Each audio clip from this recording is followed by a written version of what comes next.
The dashboard clock read 2:14 a.m. when I spotted the sign, its edges curled and faded, caught in the sweep of my headlights. Detour, shortcut to town, it read, the letters scrawled in black paint, uneven like someone had written it in a hurry. I was on a back road in southern Ohio, heading home to Columbus after a long weekend visiting my sister in Cincinnati.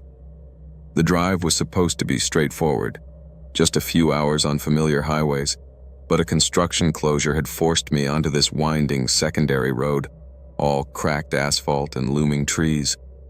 I was tired, my eyes gritty from too much coffee and not enough sleep, and the idea of a shortcut was too tempting to ignore. My sister Claire had warned me about taking unfamiliar routes at night.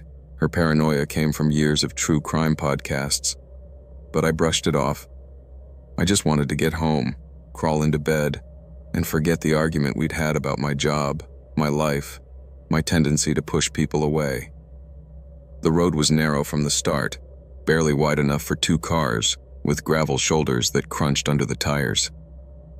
I turned off the podcast I'd been listening to, a history show about old railroads, because the signal kept cutting out, leaving me with just the hum of the engine and the occasional hoot of an owl.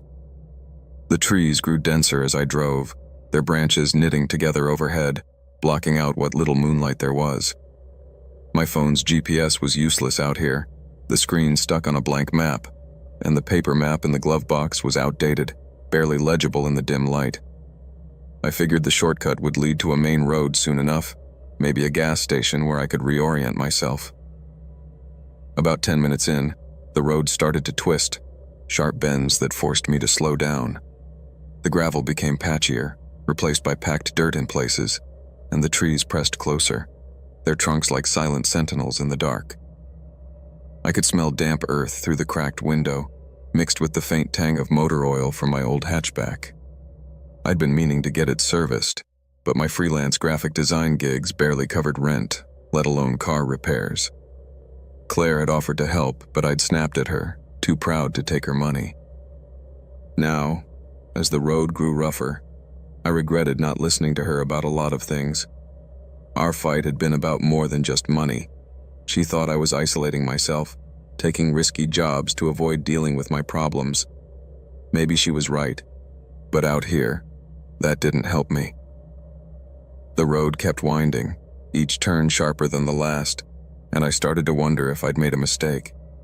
There were no signs of a town, no lights on the horizon, just more trees and the endless ribbon of dirt. My hands tightened on the wheel, the plastic worn smooth from years of use. I thought about turning around, but the road was so narrow I wasn't sure I could manage it without getting stuck. Besides, going back felt like admitting defeat, and I'd always been stubborn like that. It was why I'd left my hometown, why I'd gone freelance instead of taking a stable office job like Claire wanted. I wanted to prove I could make it on my own, even if it meant nights like this, alone in the dark with a car that might not make it. Then the car died. No warning, no sputter, just a sudden lurch and silence, the dashboard lights flickering out. I turned the key, but the engine didn't even try, just clicked uselessly. My heart sank, a cold knot forming in my chest. I was in the middle of nowhere, no signal, no lights, just trees and darkness. I tried the key again, pumping the gas pedal like I'd seen my dad do when I was a kid, but nothing happened. The silence was deafening, broken only by the faint creak of the car settling on the uneven ground. I sat there, hands tight on the wheel, trying to think. I knew cars, a little, enough to check the battery or look for a loose wire, but not out here, not in the dark. That's when I heard it. A crunch, like footsteps on gravel, coming from somewhere behind the car. My breath caught, and I froze, straining to listen. Another crunch, then another, slow and deliberate, circling around to the passenger side. My first thought was an animal, deer maybe, or a raccoon, but the rhythm was too steady, too human. I flicked on the headlights, hoping to catch whatever it was, but the beams only lit up the road ahead, a narrow path disappearing into the trees. Nothing moved. No eyes glinted back. Just empty road and shadows. I locked the doors, the click loud in the quiet. My pulse was racing now, my mind jumping to every horror story I'd ever heard about stranded drivers. I'd grown up in a small town, not far from here, where kids swapped tales about hitchhikers who weren't what they seemed, or locals who didn't take kindly to outsiders. My high school friends used to dare each other to drive out to old logging roads, places like this, to see who'd chicken out first. I never went, but I'd laughed at the stories, thinking they were just kids, trying to scare each other. Now, those stories didn't feel so funny. I thought about my parents, still in that small town, probably asleep in their recliners with the TV on. I hadn't called them in weeks, too caught up in my own life. If something happened out here, would they even know? The footsteps came again, closer now, maybe 10 feet away, crunching on the gravel near the rear of the car. I didn't dare look back, didn't want to see what might be there. Instead, I fumbled for my phone, hoping for a miracle signal, but the screen was dark, the battery drained faster than it should have. I cursed myself for not charging it at Claire's, for not planning better. The air felt heavy, like the forest was holding its breath. I could hear my own breathing, shallow and quick, and the faint rustle of leaves in the wind. Another crunch, this time from the driver's side, just outside my window. I gripped the steering wheel, my knuckles white, and forced myself to stay calm. Maybe it was a hiker, I told myself, or someone from a nearby house checking on a stranded car. But who'd be out here at this hour, in the middle of nowhere? I thought about my last big project, a logo for a local brewery that had taken weeks of revisions. The client had been a nightmare, nitpicking every detail, but I'd pushed through because I needed the money. It was always like that, scraping by, taking jobs I hated to keep my freedom. Claire didn't get it. She thought I should settle down, get a real job.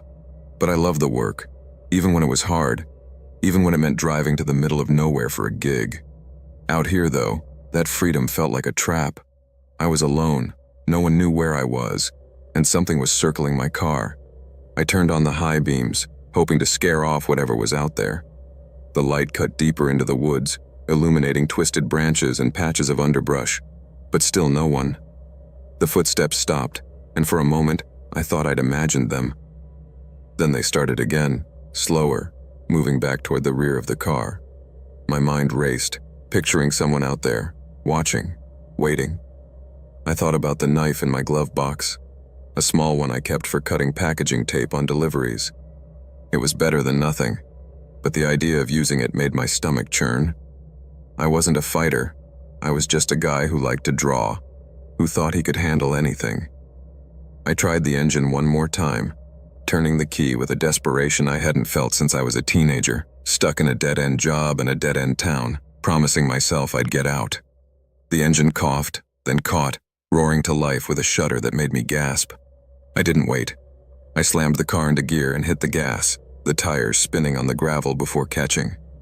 The road was still narrow, the trees scraping the sides of the car as I sped up, not caring about the branches or the potholes.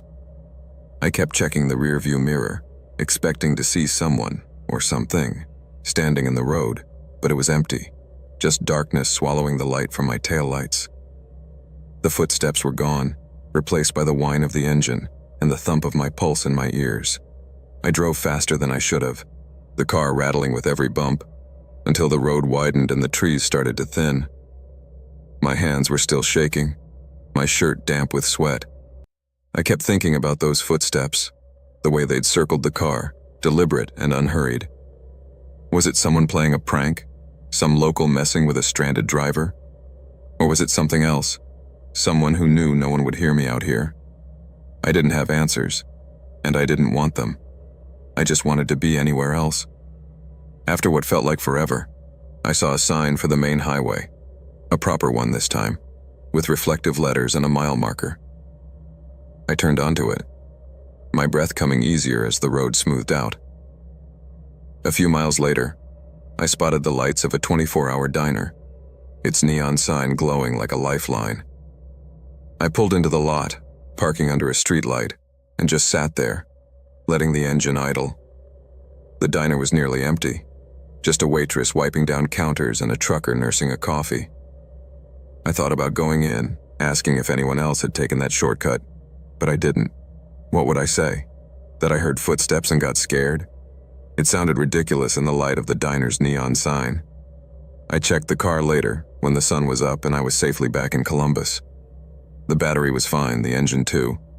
No reason for it to have died like that. I told Claire about it over the phone, leaving out the footsteps because I knew she'd freak out. She just sighed and told me to get a new car, like she always did. I laughed it off, but it felt forced. I haven't taken that road again, haven't even looked it up on a map. Sometimes, when I'm driving at night, I'll hear a faint crunch of gravel in my head, like an echo, and I'll check the mirrors, half expecting to see something in the dark. There's never anything there, but I keep the doors locked anyway and I don't take shortcuts anymore.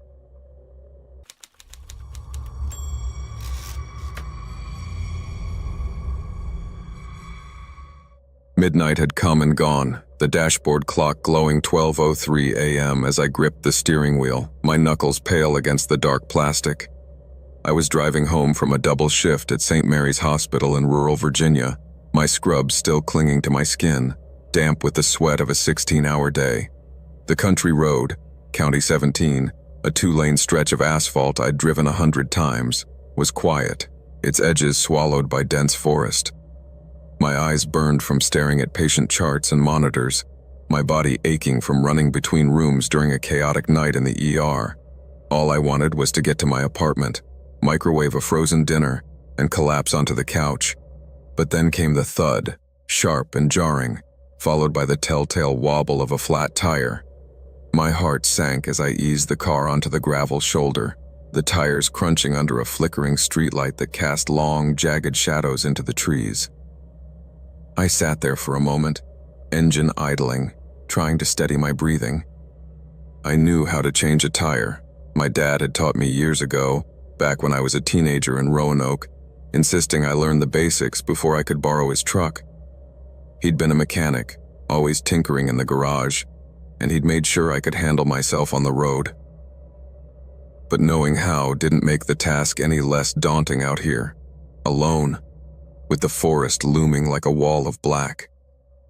The streetlight buzzed overhead, its light weak and stuttering, barely illuminating the hood of my old Civic. Beyond it, the woods were a void, the kind of dark that seemed to swallow sound as well as light. I'd grown up hearing stories about these back roads, hunters getting lost, drivers running into trouble with locals who didn't like strangers. My coworkers at the hospital swapped similar tales during night shifts, half joking about the weirdos who roamed the countryside. I'd always laughed it off, chalking it up to small-town gossip, but now, stranded under that flickering light, the stories felt too close. I cut the engine, the silence rushing in like a wave. The air smelled of pine and damp earth, with a faint metallic tang from the car. I grabbed my phone from the passenger seat, hoping to call roadside assistance, but the screen showed no bars. Typical. Cell service out here was spotty at best, and I was too far from the nearest tower. I muttered a curse under my breath, my voice sounding small in the quiet. My mom's face flashed in my mind. She'd always worried about me taking the night shift, especially since I lived alone now, after my breakup with Jake last year. He'd been a paramedic, someone I thought got the demands of my job, but his need to control everything had worn me down. We'd fought about my long hours, my stubborn streak, the way I'd push through exhaustion rather than ask for help. Now, as I sat in the dark, I wished I'd listened to Mom's nagging about getting a better car, one less likely to leave me stranded. I stepped out, the gravel crunching under my sneakers, and popped the trunk. The cold bit at my hands as I rummaged for the jack and lug wrench, my fingers brushing against the spare tire. Every sound seemed amplified, the creak of the trunk, the rustle of leaves in the wind, the faint buzz of the streetlight. I kept glancing over my shoulder, half expecting to see someone standing at the edge of the light. The forest was silent, but it felt alive, watchful, like it was holding its breath. I told myself it was just exhaustion, the kind that made shadows look like threats. I'd been on my feet since morning dealing with a packed ER, car accident victims, a kid with a broken arm, an elderly man who'd coded twice before we stabilized him. My body was screaming for rest, but I couldn't stay here all night, not with the temperature dropping and no one knowing where I was. I was hauling the spare out of the trunk when I heard it.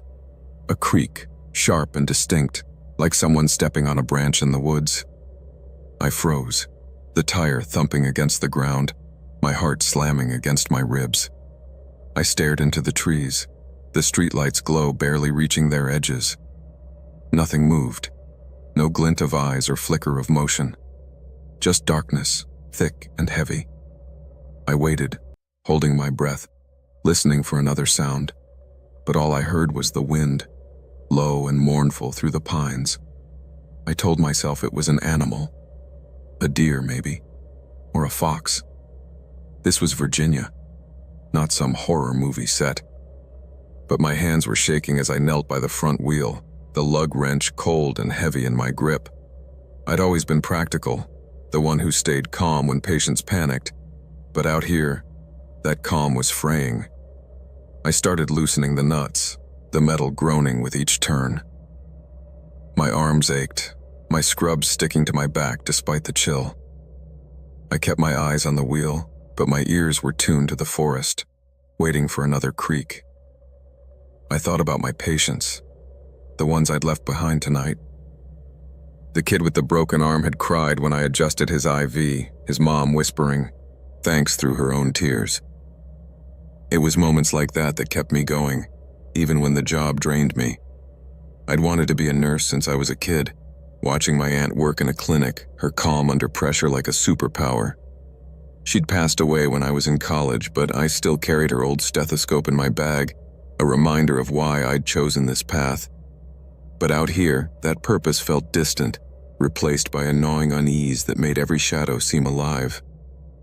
Another creak came, this time closer, maybe 20 feet into the trees. I stopped, the wrench slipping in my hand, my breath catching. I squinted into the darkness, but the streetlight's flicker made it hard to see anything clearly. The shadows seemed to shift, like something was moving just out of sight. My mind raced, conjuring images of someone watching, a hunter maybe, or a drifter who'd seen my car pull over. I'd read about things like that, people targeting lone drivers on rural roads, especially women. My breakup with Jake had left me hyper-aware of being alone, of how vulnerable I was without someone to lean on. I'd moved to this town to start fresh, to prove I could make it on my own, but nights like this made me question that choice. I went back to the tire, working faster now, my hands fumbling with the lug nuts. The wrench slipped again, scraping my knuckles, and I bit back a curse. The creak came once more, softer, like it was moving away, but I couldn't be sure. I didn't look up, didn't want to give in to the fear that was clawing at my chest. I thought about my apartment, the cluttered little space I'd made my own after Jake moved out. The plants I kept forgetting to water, the stack of unopened mail on the counter, the photo of me and Mom at my nursing school graduation. I'd framed it to remind myself of what I'd accomplished, even when the long shifts made me feel like I was barely holding on. I just needed to get there, to lock the door and shut out this night. The spare was on now, and I was tightening the last nut when I heard another sound. A faint rustle, like leaves being brushed aside, closer to the road this time. My head snapped up, my eyes scanning the trees, but the streetlight flickered again, plunging the edge of the forest into darkness. I stood, the wrench still in my hand, my heart pounding so hard I could feel it in my throat. I waited, listening, but the sound didn't come again. The silence was worse somehow, like it was hiding something. I thought about getting back in the car and locking the doors, waiting until morning, but the idea of sitting there for hours, exposed, was unbearable. I'd always been the one to push through, to keep going even when things got tough. It was why I'd stayed in nursing, why I hadn't gone back to Roanoke when things with Jake fell apart. I lowered the jack, my movements quick and jerky, and tossed the tools in the trunk. The streetlight buzzed louder now, its flicker erratic, casting shadows that danced across the road. I slid into the driver's seat, locking the doors with a satisfying click. My hands were trembling as I turned the key, half expecting the engine to fail, but it started right up, the hum a small comfort. I pulled back onto the road, my eyes flicking to the rearview mirror, expecting to see someone step out of the trees. But there was nothing, just the empty road and the fading glow of the streetlight.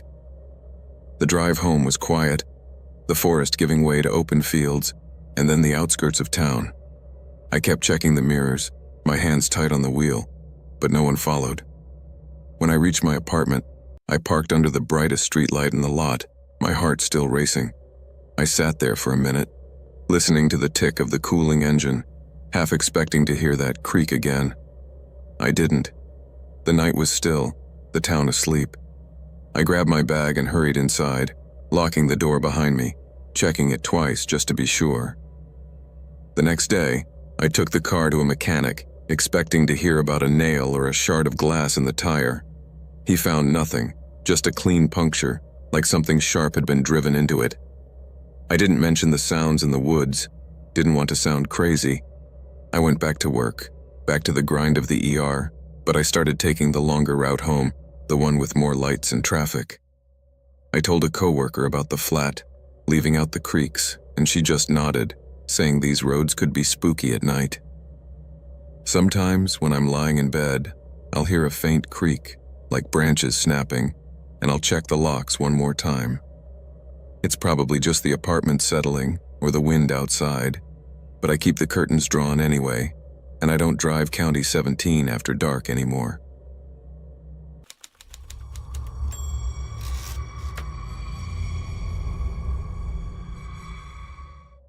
Dust swirled in the headlights, a faint red haze against the black of the Arizona night. I was driving alone on Route 66, somewhere west of Flagstaff, chasing stories for a freelance article on the road's fading motels and diners. The clock on the dash read 12:07 a.m., and my eyes were heavy from a long day of interviews and photos in a sun-bleached town called Seligman. I'd spent hours talking to old-timers about the glory days of the Mother Road, their voices thick with nostalgia, their eyes sharp with suspicion when I asked about local legends. I was used to that, being the outsider, the 29-year-old city girl poking into small-town secrets. My notebook was full of scribbled quotes, my camera bag heavy in the passenger seat. But all I wanted now was to reach my motel in Kingman, shower off the desert grit, and sleep. Then the car stuttered. A low whine came from the engine, followed by a clunk that made my stomach drop. I eased onto the shoulder, the tires crunching on gravel, and tried the key again. Nothing. The engine didn't even turn over, just clicked like a dead battery, though I'd had it checked before the trip. My phone was no help either. No bars, just a blank screen mocking me in the dim glow of the dashboard. I was miles from anything, the last gas station a hazy memory from an hour back. The headlights cut a narrow path through the dark, illuminating a stretch of cracked asphalt and dust, with scrub and cacti looming on either side. The silence was heavy, broken only by the faint tick of the cooling engine and the occasional howl of wind across the desert. I sat there, hands tight on the wheel, trying to think. I'd grown up in Phoenix, where the desert was more backdrop than threat, but out here, it felt different, wilder, emptier. My dad used to warn me about driving alone, especially on trips like this, where I'd chase stories for weeks at a time. He'd been a cop, always seeing danger in the shadows, and his warnings stuck with me even now, 2 years after his heart attack. My mom was the opposite, always pushing me to take risks, to live the life she hadn't. She'd been the one to buy me my first camera, back when I was 15, dreaming of being a journalist. She'd beam when I'd show her my published pieces, even the small ones in local magazines. But neither of their voices helped now, not with the car dead and the desert stretching out like an endless void. I flicked on the interior light, hoping to calm myself, but it only made the darkness outside thicker. I thought about getting out to check the engine, but the idea of standing exposed on the road made my skin crawl. I'd heard enough from locals today. Whispers about travelers who'd vanished on this stretch, their cars found empty, keys still in the ignition. The stories were probably exaggerated, small-town lore to spook outsiders, but they gnawed at me. I locked the doors, the click loud in the quiet, and decided to wait. Maybe a trucker would pass by, or the engine would miraculously start. I just needed to stay calm, stay put. I thought about my best friend Lena, back in Phoenix, who'd laughed when I told her I was driving Route 66 alone. She'd called me fearless, but I didn't feel fearless now. I felt small, vulnerable, the kind of person my dad always worried I'd become out here. That's when I saw it. A figure, motionless, just at the edge of the headlight's reach. It was tall, human-shaped, standing on the shoulder about 30 feet away, where the asphalt met the scrub. My breath caught, my heart slamming against my ribs. I squinted, trying to make out details, but the figure was a silhouette, too far for the light to touch. It didn't move, didn't wave or approach, just stood there, facing the car. I told myself it was a trick of the light, maybe a cactus or a signpost, but the shape was too distinct, too human. I'd spent enough time in the desert to know the difference. My hands shook as I checked the locks again, my eyes locked on the figure. I thought about my ex, Ryan, who'd always teased me about my solo trips, saying I was too stubborn for my own good. We'd split 6 months ago, after he got tired of my late nights and my obsession with chasing the next story. He'd wanted me to settle down, get a desk job, but I couldn't. The road, the stories, they were who I was. I turned on the high beams, hoping to see more, but the figure stayed just out of reach, a shadow against the dust. My mind raced. Could it be a hitchhiker? A local? Someone who'd seen my car and stopped to watch? The stories from Seligman came back, tales of people who'd broken down and never made it to the next town. One old man at a diner had leaned in close, his coffee breath warm on my face, and told me about a stretch of road where cars would just stop. No reason, no explanation. I'd written it off as folklore, but now with my engine dead and that figure out there, it didn't seem so far-fetched. I tried the engine again, turning the key with a silent plea. Still, nothing, just that dead click. The air in the car felt thick, my breath shallow as I watched the figure. It hadn't moved, but I could feel its gaze, heavy and unyielding, like it was studying me. Then came the knock, soft, deliberate, on the passenger side door. My heart stopped, my eyes darting to the window, but there was nothing there, just the empty road and the faint glow of the headlights. Another knock, this time from the rear, like someone tapping the trunk. I froze, my hands gripping the wheel so hard my knuckles ached. I didn't dare look back, didn't want to see what might be there. The knocks came again, slow and rhythmic, moving around the car, passenger side, rear, driver's side, then back again. It was like someone was circling, testing the handles, though I never heard the click of a latch. My mind flashed to my dad's old warnings about carjackers, about people who preyed on stranded drivers. He'd seen it all in his years on the force, and he'd drilled those lessons into me. Keep your doors locked. Don't stop for strangers. But this felt different. Less like a crime, and more like a game. Someone toying with me in the dark. I kept the doors locked, my eyes fixed on the figure ahead. It still hadn't moved, but the knocks continued, soft and insistent, like they were trying to draw me out. I thought about my mom, back in Phoenix, probably asleep in her recliner with a romance novel open on her lap. She'd always been proud of my work, clipping my articles from magazines, even the small ones. I hadn't called her in weeks, too caught up in deadlines and travel. If something happened out here, would she even know where to look? The thought made my chest tighten, the knocks growing louder in my ears. I tried to focus on the practical, on what I could do. I had a tire iron in the trunk, a flashlight too. but getting out meant facing whatever was out there. I stayed put, my breath fogging the window, my heart pounding so hard I could feel it in my throat. The knocks stopped for a moment, and I dared to hope it was over. But then they started again, softer, almost teasing, coming from the roof now, like someone tapping with a single finger. I thought about my last big story, a piece on abandoned mines in Nevada, where I'd hiked alone through crumbling tunnels, my camera slung around my neck. I'd felt alive then, fearless. But now that fearlessness was gone, replaced by a primal dread. I kept thinking about the local stories, their warnings about this stretch of Route 66. They'd talked about missing travelers, about cars found abandoned, but they'd never said what took them. My imagination filled in the gaps. Someone out there, waiting for people like me, people who thought they could handle the road alone. I thought about Lena, who'd be the first to notice I was gone if I didn't check in tomorrow. She'd always been my anchor, the one who'd drag me out for drinks when I got too lost in work. I wished I'd called her before I left Seligman, just to tell someone where I was. Hours passed, or maybe it was only minutes. Time felt slippery in the dark. The figure was still there, unmoving, a constant in the corner of my vision. The knocks grew sporadic, sometimes stopping for long stretches, then starting again, always in a different spot. I tried the engine again, my hands trembling, but it was no use.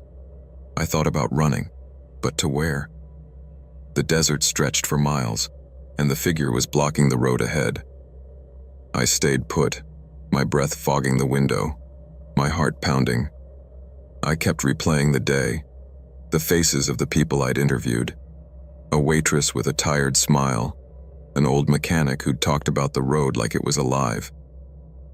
They'd all warned me in their own way to be careful out here. I hadn't listened, too focused on the story, on proving I could do this alone. Then, finally, headlights appeared in the distance, coming from the opposite direction.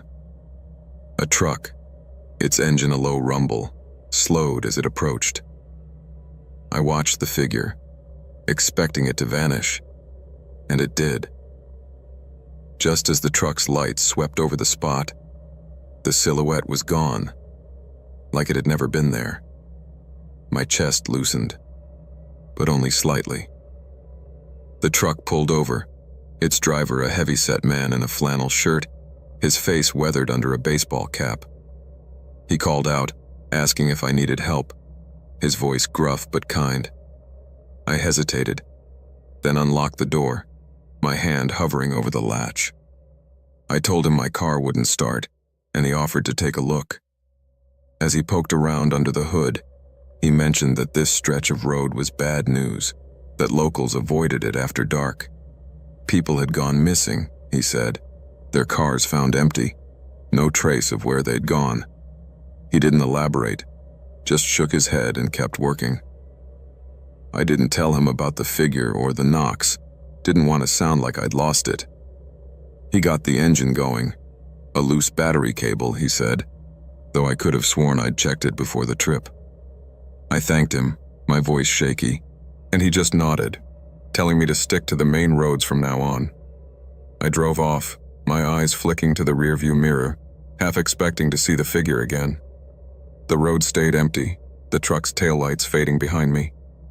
I reached Kingman just before dawn, the motel's neon sign a small comfort.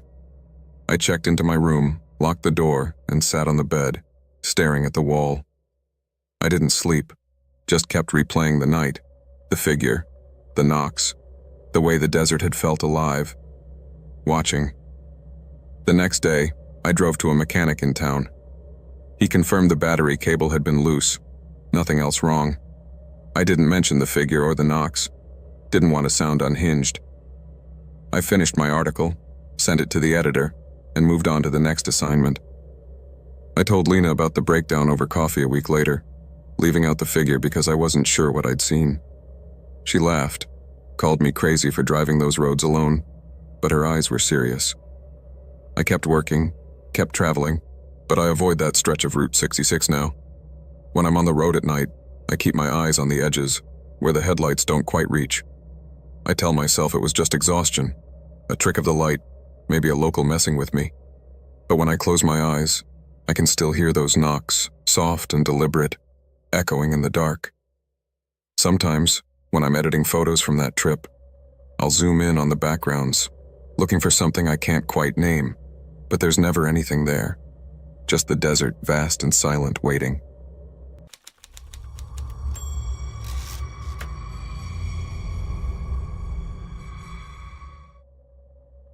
I moved to Willow Creek, Colorado in early April, seeking refuge from the busy sprawl of Denver.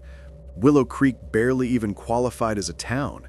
One main road, a couple of bars, a post office, mountains looming in the distance. Shaggy pines edged most properties, while the surrounding fields sloped down toward a narrow river. My new home was a small, wooden-sided rental on the outskirts, with a sagging deck and squeaking front door. The biggest surprise? Just off Highway 24, next to a snowmobile dealership, stood a Dollar Tree. Its bright green storefront and wide parking lot were an abrupt contrast to the rugged setting.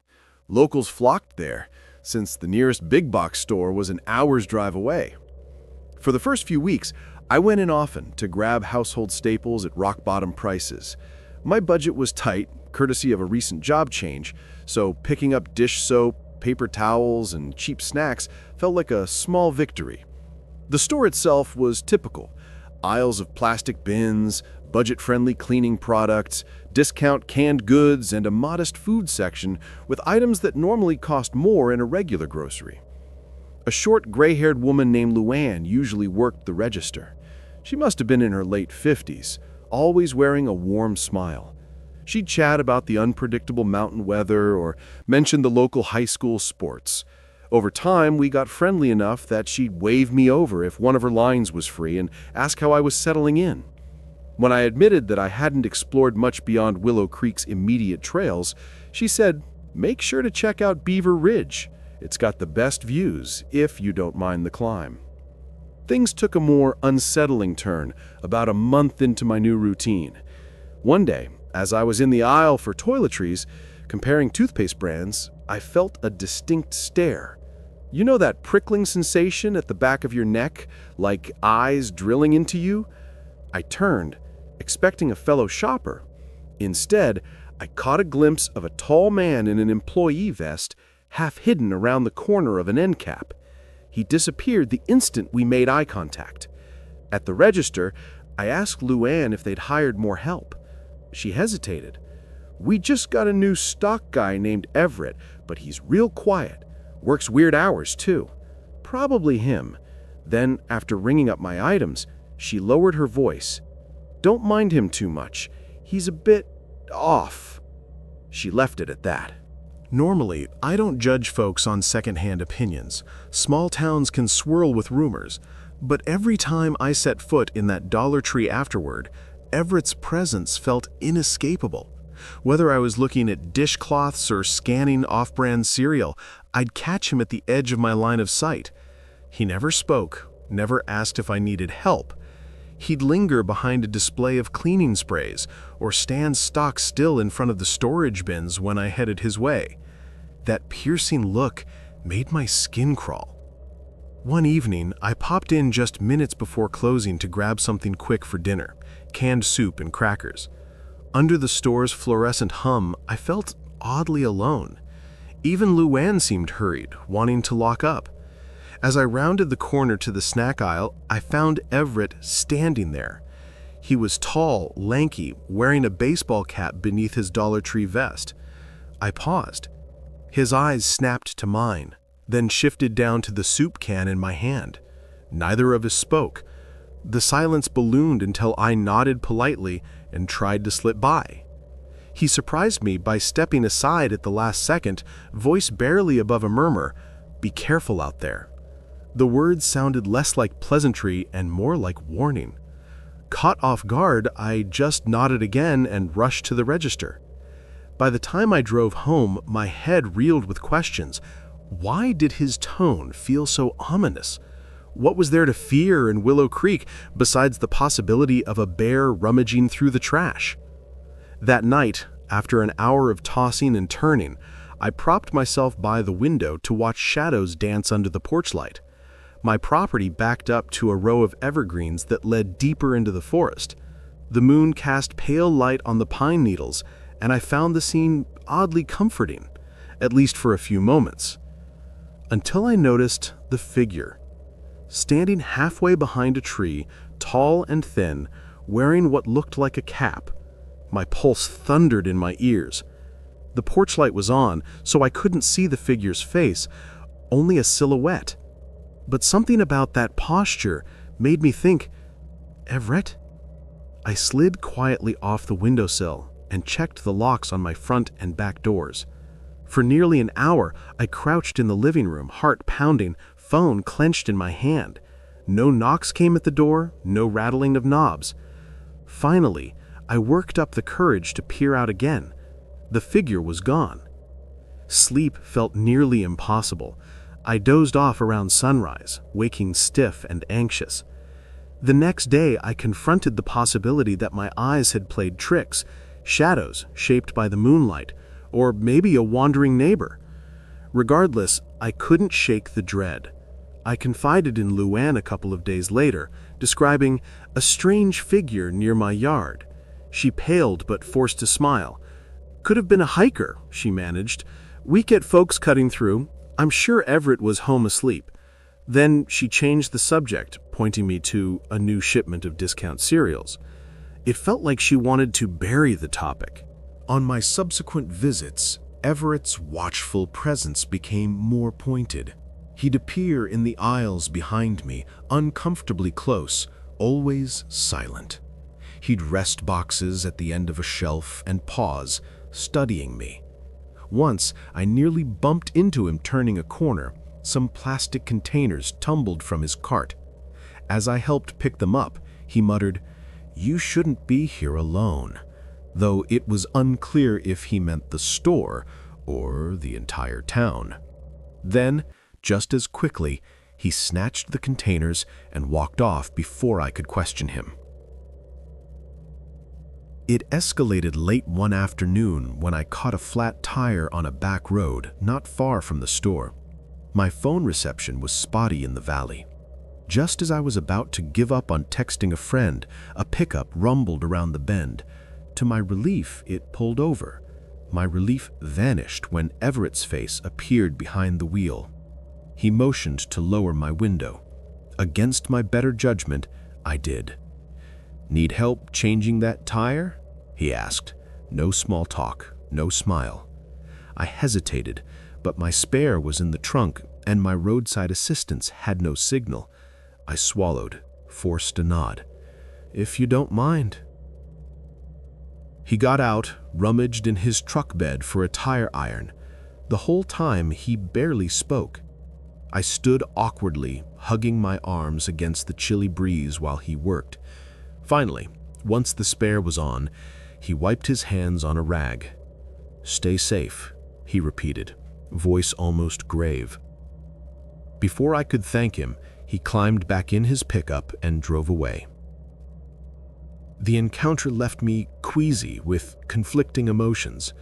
Uneasy gratitude for his help, overshadowed by the creeping sense that his presence in my life was anything but coincidental. I tried to avoid the Dollar Tree after that. I drove all the way to a different discount chain in the next county for supplies. It was inconvenient, but worth it to dodge that uncomfortable dynamic. Yet, 2 weeks passed, and my curiosity about Everett's behavior only grew stronger. Maybe he was socially awkward, not malicious. Maybe I was reading too much into his watchful stare and cryptic remarks. After all, he did help me with the tire. He leaned close, voice low. "I heard someone's been messing around houses up in the hills, breaking in, listening at windows." My mouth felt dry. What does that have to do with me? He studied my face. "You live by those woods off Pine Creek Road, right?" I nodded. His eyes flicked side to side, as if to ensure we weren't overheard. "Lock your doors, secure your windows." He paused. "They watch from the trees." Shivers prickled my arms. Why are you telling me this?" Everett opened his mouth to speak, but a voice crackled over the store's speaker, calling employees to the front. He took a step back. "Just be careful," he managed, then brushed by me, the faint smell of dust and cardboard trailing him. I hurried home, nerves frayed. That night, I thought of his words.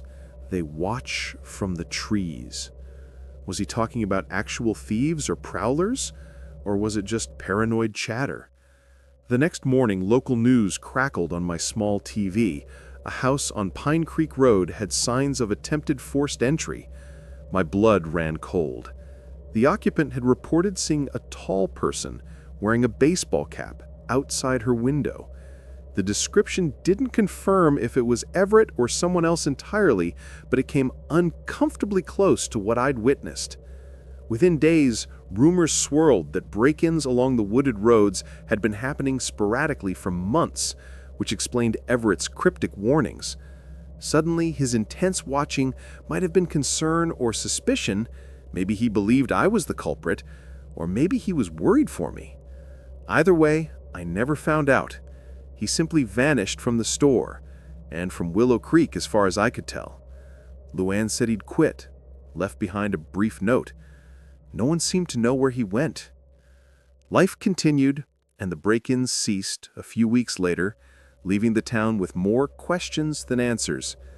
To this day, when I pass that Dollar Tree sign glowing against the Colorado sky, I remember Everett's haunted eyes.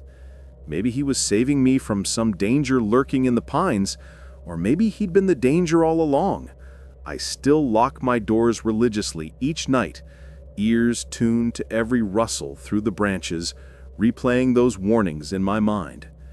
Be careful out there. They watch from the trees. Real terror, I've realized, isn't always found in howls or blatant threats. Sometimes it's the uneasy feeling that in a tiny store meant for innocent bargains, a stranger may be keeping far too close an eye on you, either to protect you from a hidden menace or to become one for you to fear. In Willow Creek, I never quite learned which side Everett stood on, and maybe that's the piece that still keeps me up at night.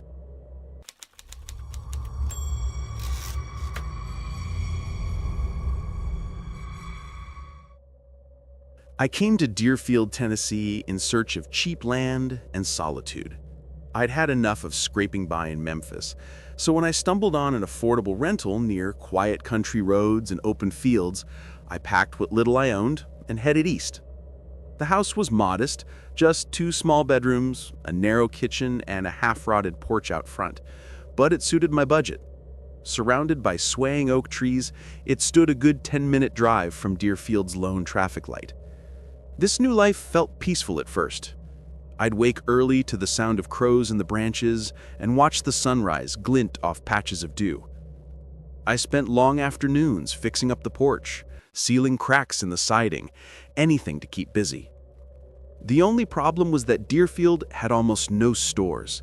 If I needed a halfway decent selection of groceries or basic household items, I had exactly one choice: Dollar Tree, right at the outskirts of town. The store's big green sign stood out against a background of farmland and a worn-out gas station. Locals flocked to it for cheap paper towels, plasticware, and snack foods. Sometimes I'd spot fenced-in livestock behind the building, as if even the cows realized that was where we got all our essentials. So, like everyone else, I started visiting a couple of times a week. I'd load up on peanut butter crackers, packs of ramen, soap, dish sponges, anything to save a few bucks. Dollar Tree hardly seemed a place for trouble. The lighting was bright, the aisles wide and lined with discount items, and there was always a casual country song humming over the tinny speaker system. Most of the employees minded their own business. An older cashier named June liked to chat your ear off if you let her, making sure you felt welcome. I appreciated that in a town so small. But there was one person who caught my attention from the start. A man in his mid-30s, named Darren, wearing a manager's badge. He was tall, muscular in a lean way, with a shaved head that reflected the fluorescent lights. His brow always seemed furrowed, and I rarely saw him speak more than a few words. The first time we interacted, I was struggling to reach some canned fruit on a taller shelf. Darren passed by and paused without a word, then hoisted it down for me. I thanked him. He gave a curt nod and kept going. Nothing strange, really, except that his stare lingered just a split second too long, like he was deciding something about me. At first, I didn't pay it much mind. I had other worries. The roof on my rental leaked, the porch steps wobbled, my car's muffler threatened to fall off every time I hit a pothole. But each time I visited Dollar Tree, I noticed Darren in the background, silently observing. If I stepped into an aisle for laundry detergent, I'd glance up to find him at the far end, stocking shelves. If I browsed the snack aisle, he'd appear behind a display rack, watching calmly before turning away. When our eyes met, he'd sometimes give a faint half smile. Not friendly, more like subdued curiosity. One rainy afternoon, I drove into town wanting to grab cold medicine and some canned soup for a nagging cough. The place was empty, just a couple of elderly shoppers, plus Darren at the register while June took a break. Thunder rumbled outside, lighting up the windows. Darren silently scanned my items. His hands worked methodically, every movement slow. As I fished out my wallet, the lights flickered overhead. "Storm's getting worse," he said quietly. It startled me because I'd rarely heard him speak. "Yeah, it's been pouring all day. Roads flood easy around here." He handed me the bag. The corners of his mouth twitched. "Drive safe." Something about his tone unsettled me, like it wasn't friendly advice, but a warning. I gave a shaky smile and rushed out into the downpour. As I hopped into my car, I glanced back through the glass doors. Darren stood there, eyes fixed on me.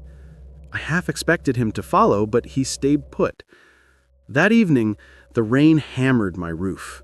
I settled on the couch with a blanket and a mug of Dollar Tree instant cocoa. Sometime past midnight, lightning flashed, revealing the yard in stark washes of white. I glimpsed movement near the tree line, a figure, dark against the wind-whipped branches. My heart kicked into overdrive as thunder shook the windows. When the lightning flashed again, the shape was gone. Could have been illusions of the storm, or maybe a deer scuttling off. Yet a thread of worry pulled tight in my chest. Over the next few days, I tried to shrug it off. June once mentioned that folks around Deerfield sometimes roamed on foot, neighbors checking on neighbors, or teens cutting through yards. Despite that, my nerves jangled each time I thought of Darren's stare. One night, I heard what sounded like footsteps outside the house. I leapt from the couch, peered out the window, but saw nothing but shifting night shadows. When the weather cleared, I returned to Dollar Tree for cleaning supplies. June was back at the register, wearing a bright floral apron. Her chatter comforted me, but I stayed alert. Darren was likely around. I just hoped I wouldn't catch him lurking behind me. But near aisle 4, candies and snacks, I felt it again, that prickling sense of being watched. Sure enough, Darren appeared from behind a tall display of potato chips. He locked eyes with me. Slowly, he reached down and rearranged some boxes on a bottom shelf. "Need help?" he asked, voice barely above a mumble. "I'm good," I managed. He rose to his full height, wiped his hands on his uniform vest. "I see you in here a lot," he said, placing stress on the last word. "It's the only store nearby," I joked lamely, praying he'd laugh. He didn't. A flicker of an expression crossed his face, something between suspicion and concern. Then he turned and left, leaving me rattled. Later that week, I was driving home from a part-time gig in the next county, exhausted. As I turned onto the narrow road leading to my place, I noticed a black pickup behind me. Nothing unusual, lots of folks in Deerfield drove trucks, but this one stayed close, matching every turn. I started to feel a creeping dread. When I slowed to check my mail at the small roadside box, the truck idled at a distance, headlights glaring. Then, as soon as I pulled into my driveway, it sped past, tires kicking gravel. In the brief second the driver's face was visible, I could have sworn I saw a shaved head and a stony expression. Like Darren. I jumped out to see if he'd loop back, but he vanished around a bend. I tried to convince myself that it could be someone else entirely, but my gut told me otherwise. He must have recognized my car. In a surge of anxious energy, I double-checked the door locks and peered out the windows until midnight, half tempted to call the local sheriff. Yet I had no hard evidence, just a truck behind me and a feeling. For the next few days, I avoided the store, driving a half hour away for groceries instead. But my thoughts kept drifting back. Why would a random manager watch me so intensely? Had I done something to draw his suspicion? The tension gnawed at me, especially at night when the wind rustled the oaks and every creak of the porch made me jump. Eventually, I ran out of crucial items: garbage bags, dish soap, and cereal. Against my better judgment, I drove to Dollar Tree late on a Saturday, hoping it would be too busy for Darren to single me out. Stepping inside, I was relieved to see June at the register with a line of customers. I whisked around the store quickly, scanning for any sign of him. Nothing. Maybe he had the day off. Eager to escape, I grabbed what I needed and hopped into line behind a couple of chatty teenagers. Then, from behind a stockroom door, Darren emerged. He walked straight to June's register, ignoring the other employees. June paused, eyeing him warily. The teenagers fell silent. Darren stood by the rack of chewing gum, arms folded, gaze pinned on me. The entire moment stretched in uncomfortable silence. Finally, I set my basket on the counter, heart hammering.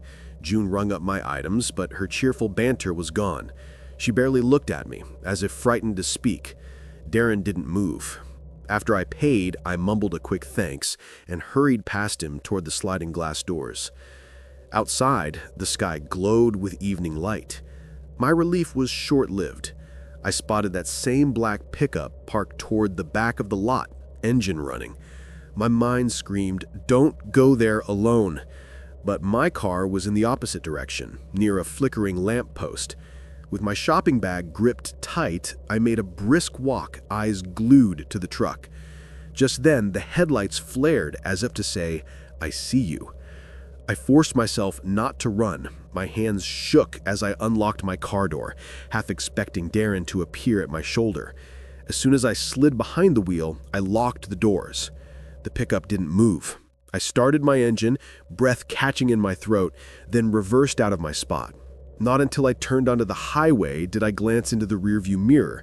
The truck was gone from the lot. That night, I hardly slept. I kept replaying the way his eyes bore into me, the silent aggression in that stance by the register, the pickup's headlights flicking on in the silent lot. I realized I couldn't bear this indefinite dread. First thing the next morning, I drove to the Deerfield Sheriff's Office, really just a small building behind the credit union. I told the deputy on duty about Darren's suspicious behavior and the black pickup. She listened politely, explained that unless he'd threatened me or trespassed on my property, their hands were tied. "I can have someone swing by your place if you feel unsafe," she offered. I accepted. For the next week, I spotted a sheriff's cruiser occasionally parked at the corner by my house or rolling past on patrol. Darren, on the other hand, didn't show up in my life again. June mentioned in passing that he'd quit. "Just stopped coming into work," she said, looking uneasy. No official reason, no farewell. An entire month passed with no sign of the black pickup. My tension ebbed, though a sliver of me wondered if the quiet was temporary. Eventually, money troubles forced me to leave Deerfield for a better-paying job in a bigger city. On moving day, I stopped by Dollar Tree for one last round of cheap cleaning supplies. June gave me a sad smile, asked if I was leaving for good. I told her yes, thanked her for always being kind. She offered a half hug across the counter. No words spoken about Darren, though the memory of him clearly weighed on her mind too.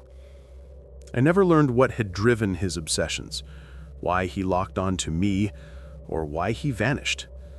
Even now in a new town, I catch myself checking mirrors for ominous headlights or flinching if I see a tall, lean man in a uniform.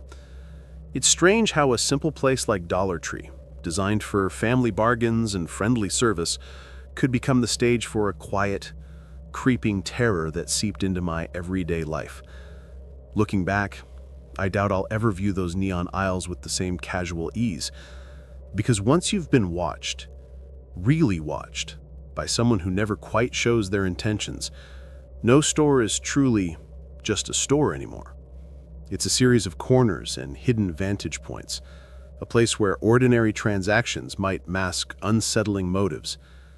And that, I've realized, is the truest horror of all.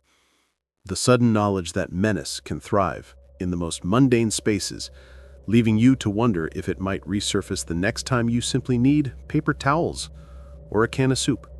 The tension gnawed at me, especially at night when the wind rustled the oaks and every creak of the porch made me jump. Eventually, I ran out of crucial items: garbage bags, dish soap, and cereal. Against my better judgment, I drove to Dollar Tree late on a Saturday, hoping it would be too busy for Darren to single me out. Stepping inside, I was relieved to see June at the register with a line of customers.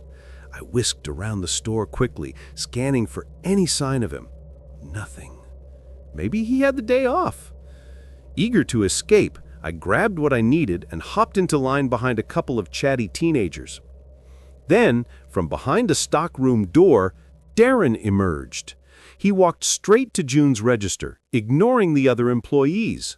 June paused, eyeing him warily. The teenagers fell silent. Darren stood by the rack of chewing gum, arms folded, gaze pinned on me. The entire moment stretched in uncomfortable silence. Finally, I set my basket on the counter, heart hammering. June rang up my items, but her cheerful banter was gone. She barely looked at me, as if frightened to speak. Darren didn't move. After I paid, I mumbled a quick thanks and hurried past him toward the sliding glass doors. Outside, the sky glowed with evening light. My relief was short-lived. I spotted that same black pickup parked toward the back of the lot, engine running. My mind screamed, "Don't go there alone." But my car was in the opposite direction, near a flickering lamppost. With my shopping bag gripped tight, I made a brisk walk, eyes glued to the truck. Just then, the headlights flared, as if to say, "I see you." I forced myself not to run. My hands shook as I unlocked my car door, half expecting Darren to appear at my shoulder. As soon as I slid behind the wheel, I locked the doors.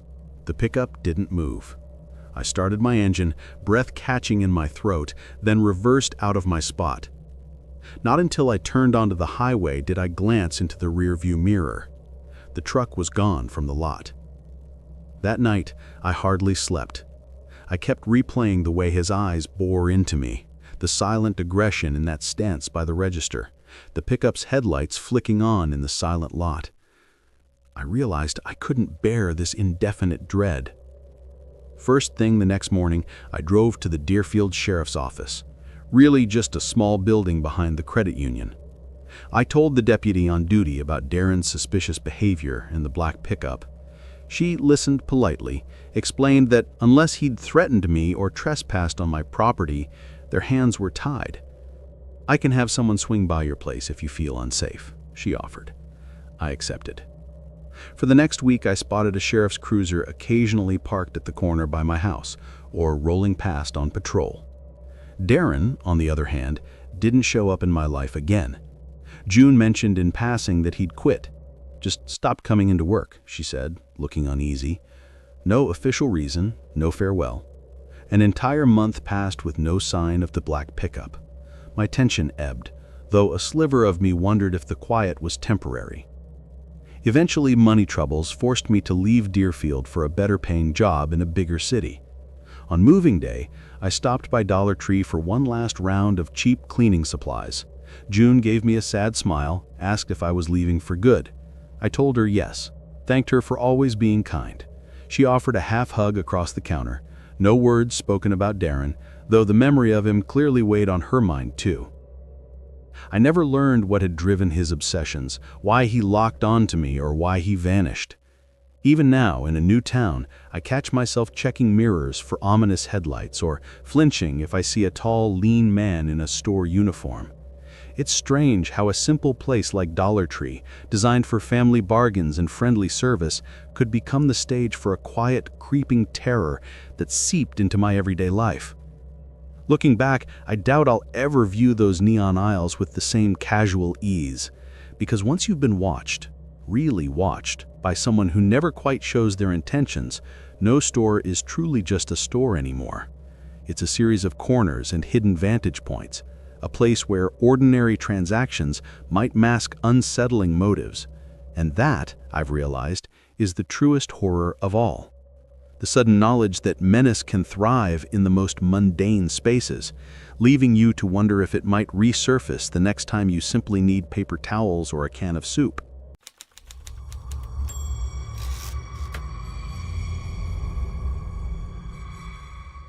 I've always found a certain charm in small-town living. The unhurried pace, the friendly nods from neighbors, the tree-lined streets with porch swings out front. So when a major career setback pushed me to leave my suburban apartment, I found myself driving through the rolling farmland of central Pennsylvania with no real plan, hoping a fresh start would find me first. Fate intervened one overcast afternoon. A for rent sign planted haphazardly on a yard by a narrow country road. The property was humble, a single-story house with peeling white paint and a wide front porch. Behind it lay a stretch of woodland, thick with tall pines and the chirp of hidden crickets. There was a big maple tree shading the driveway, its leaves turning red.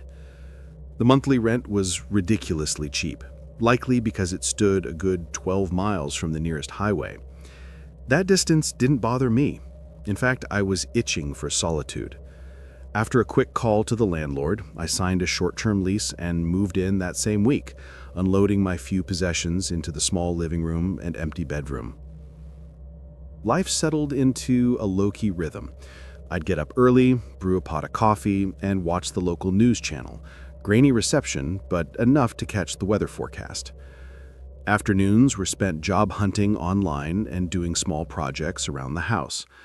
Unfortunately, there wasn't much in the way of local commerce. The handful of shops scattered around town served the tiny permanent population, a mom-and-pop grocery that closed by 6, a post office that doubled as a gift shop, and a single gas station at the edge of town. But the biggest attraction, oddly enough, was a Dollar Tree located about 8 miles away. It seemed out of place, a chain store with bright green signage plonked into farmland. Maybe corporate planning had pinned the location as underserved, or maybe this was just a fluke. All I knew was that word got around. If you needed cheap household supplies or quick snacks, that was your spot. Beyond that, you'd have to drive 30 minutes to the nearest Walmart. So I visited the Dollar Tree often enough, mostly to pick up cleaning wipes, toothpaste, granola bars, or an occasional can of vegetables when the local grocery was out of something. The staff was generally polite, though not overly chatty, mostly older ladies at the registers, plus a couple of younger employees who stocked shelves. Over time, I noticed a man who worked there frequently, broad-shouldered, maybe mid-40s, with thick sideburns turning gray. His uniform vest read Norm. We never spoke, beyond the usual, "Hi, how are you?" and "paper or plastic." The store felt too bright, in a place too quiet, with aisle after aisle of discounted goods under fluorescent lights that hummed like bees. But it provided a convenient routine. Every Monday, I'd go in to restock my meager pantry. One Monday, in late September, I pulled into the Dollar Tree parking lot around 3 in the afternoon. Clouds gathered overhead and a chill wind rustled the trees near the side of the building. I didn't think much of it at the time. I figured a storm was coming. Inside, the store was oddly empty. No customers in sight, and just a lone cashier at the register, a woman with tired eyes. She nodded at me. I wandered the aisles, grabbing a couple of items: sugar, canned soup, a pack of batteries. I was kneeling to examine a shelf of dish soaps when I heard footsteps behind me. Turning, I saw Norm standing at the far corner of the aisle, partially hidden. He was just staring, not moving. Hey?" I greeted, feeling a jolt of surprise. He nodded slowly. "Need help finding anything?" "No, thanks. I'm all set," I replied, mustering a polite smile. He stared a moment longer, then turned and moved off toward the back of the store. Something about that encounter prickled at my nerves. Maybe I was just being paranoid. Employees sometimes keep an eye on customers, especially in quieter stores. Still, the way he looked at me, face blank, gaze intense, felt unsettling. I tried to shrug it off. I paid at the register and left. Rain started as I hauled my small bag into the car. Passing by the large front windows, I glanced back into the store on a whim. For a brief instant, I saw Norm again, standing halfway down an aisle, watching me through the glass as the rain streaked down. I drove away with a tight feeling in my chest, telling myself it was nothing. That evening, back at my rental house, I put away my groceries and tried to relax on the couch. Thunder rumbled in the distance. As the storm picked up, I realized I'd left my porch window cracked for fresh air. Getting up to close it, I heard a rustling noise outside, like someone stepping in wet leaves. The porch light was off and the yard was submerged in darkness. I paused, the handle of the window in my grasp, heart pounding. For a long minute, I stared out into the blackness, trying to discern shapes among the pines. The wind pressed branches against each other. I saw nothing resembling a person. Eventually, I convinced myself it must have been a stray cat or a raccoon. I latched the window, turned on the living room lamp, and forced myself to breathe normally. Things stayed calm for the next couple of days. I spent my time applying for remote jobs, only running errands as needed. However, on Thursday, I realized I'd forgotten laundry detergent. The local grocery was closed for inventory, so I drove back to Dollar Tree, my second trip that week. This time, the place seemed busier, with a few older folks shopping. I tried to keep my trip quick, scanning shelves with purpose. Curiosity got the better of me, though. I wondered if Norm was around. And sure enough, I glimpsed him near the back, helping an elderly man reach something on the top shelf. He didn't look my way. At the register, the same tired-eyed cashier from before bleeped my items, but as she did, her hand trembled slightly. I noticed she glanced behind me, looking anxious. "Everything okay?" I asked, placing my debit card in the reader. She gave a tight smile. "We've been short-staffed. It's been kind of hectic." She didn't elaborate. When I stepped outside, it was bright midday sun, the parking lot quiet aside from a few parked trucks. I thought I spotted Norm near the exit door inside, but a reflection on the glass made it hard to see clearly. I drove off, again feeling relief as the Dollar Tree disappeared in my rearview mirror. That night was calm. Actually, it was too calm. Not a single car seemed to pass down the road near my place. The farmland around me felt like an endless ocean of darkness, interrupted only by the faint glow from my living room lamp. At around 10, I got ready for bed, brushing my teeth in the tiny bathroom. A low hum from the overhead fan in the hallway provided the only noise until a beep startled me. My phone's battery was dying. Passing through my bedroom, I reached down to plug it in and caught a glimpse through the window. Someone was standing by the big maple in the driveway. Nerves exploded in my chest. I froze, heart pounding. From my vantage point, I could only see a silhouette, but it had a stocky build, a broad shape, and the posture of a man. My immediate thought was Norm, though I had no real proof, just a swirl of dread telling me so. Slowly, I flicked off the bedroom light, hoping to gain a better view. When my eyes adjusted, the figure was gone, not a trace left. I stared at the yard for what felt like ages, half expecting a face to press up against the glass. It never came. Eventually, I tiptoed outside, shining a flashlight around. The grass stood wet with dew, untrampled, no footprints, nothing. I slept poorly that night, the covers pulled up like a shield. Over the next weekend, I told myself I had to handle this rationally. If that shadowed figure had been a trespasser or prowler, I needed some security measures. So, on Saturday morning, I drove an hour to a larger town with a hardware store. I purchased motion sensor lights, a reinforced door lock, and a small security camera system that could record to my phone.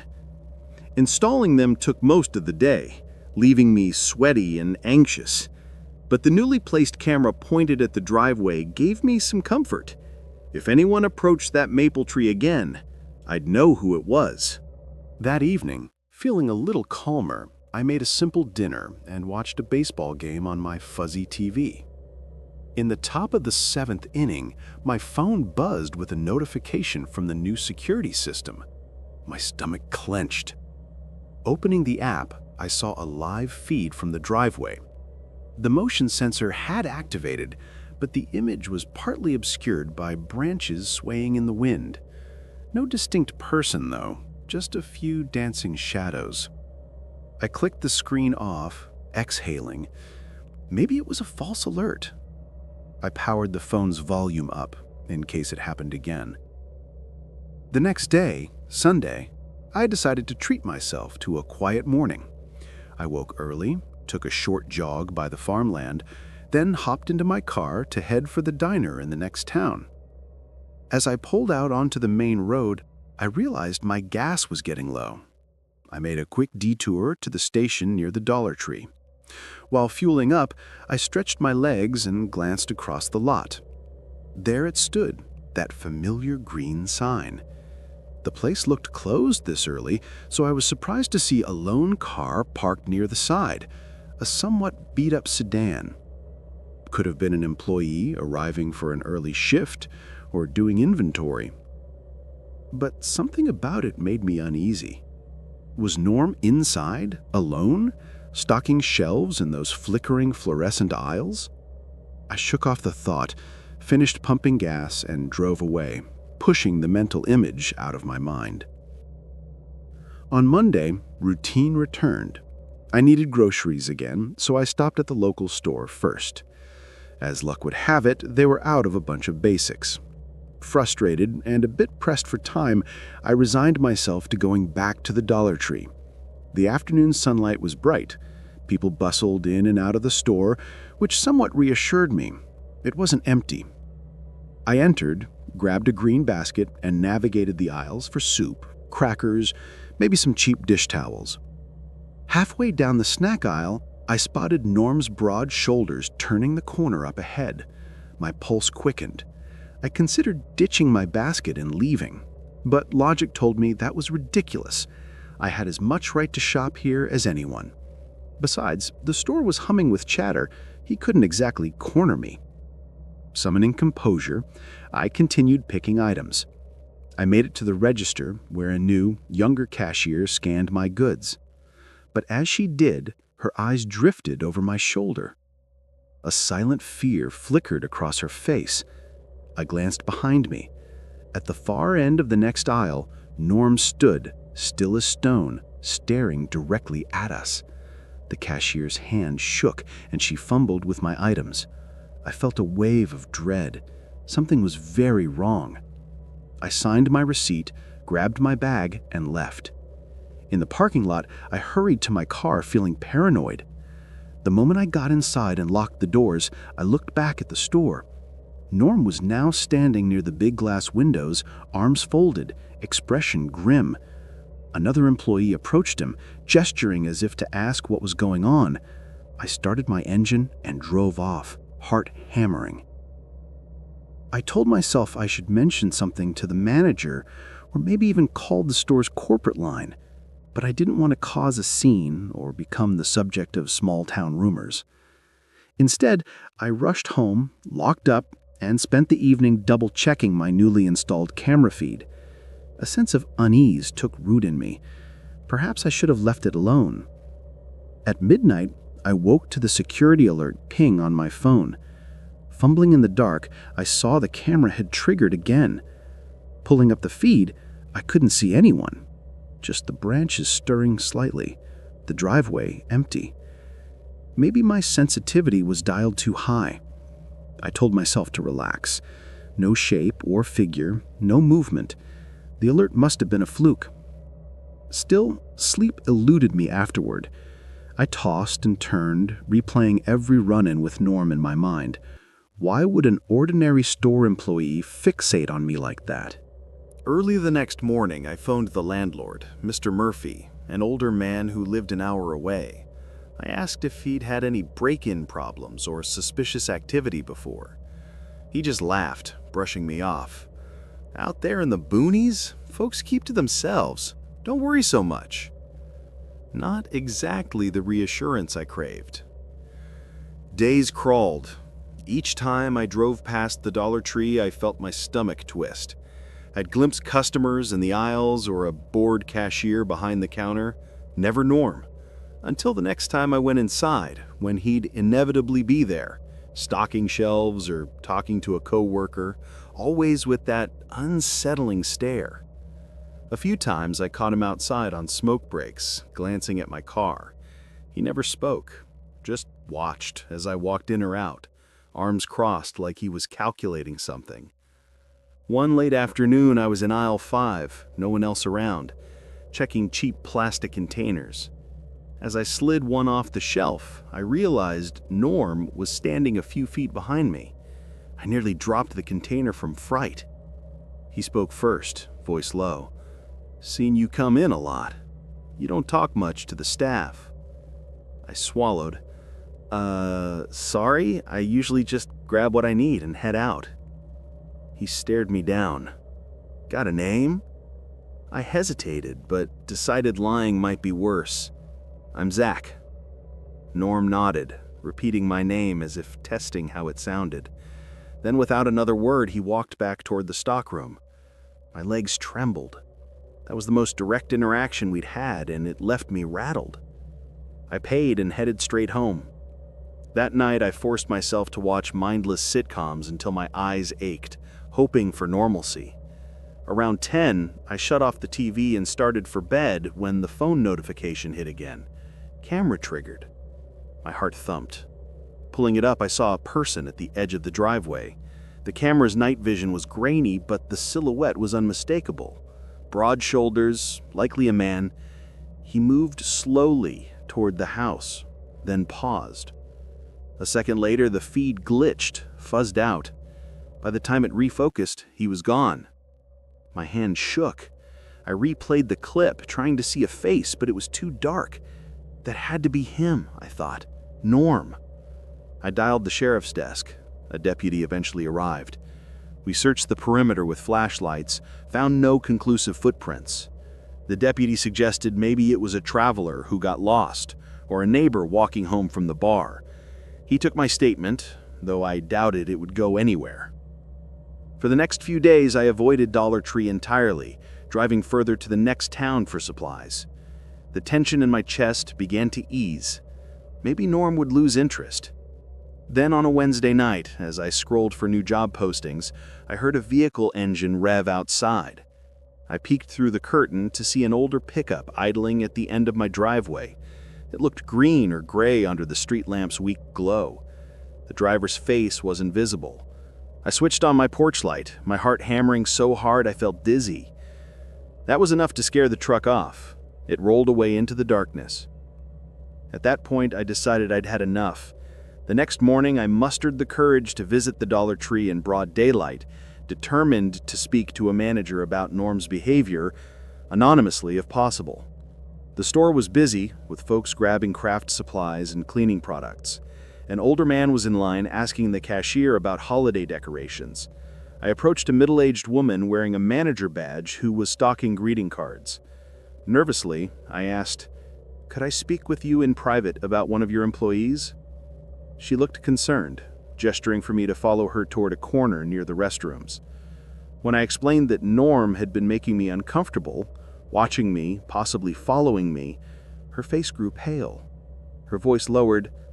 "I'm sorry you've experienced that, but Norm doesn't have a history of harassing customers. He's had some tough times, but I've never seen him do anything threatening." I pressed on. "I've caught him staring at me. I've seen him near my house. I have a video of someone who looks like him sneaking around." She frowned sharply. "We can't control what employees do outside of work, but I'll talk to him. Maybe there's a misunderstanding." That was that, apparently. No real solution.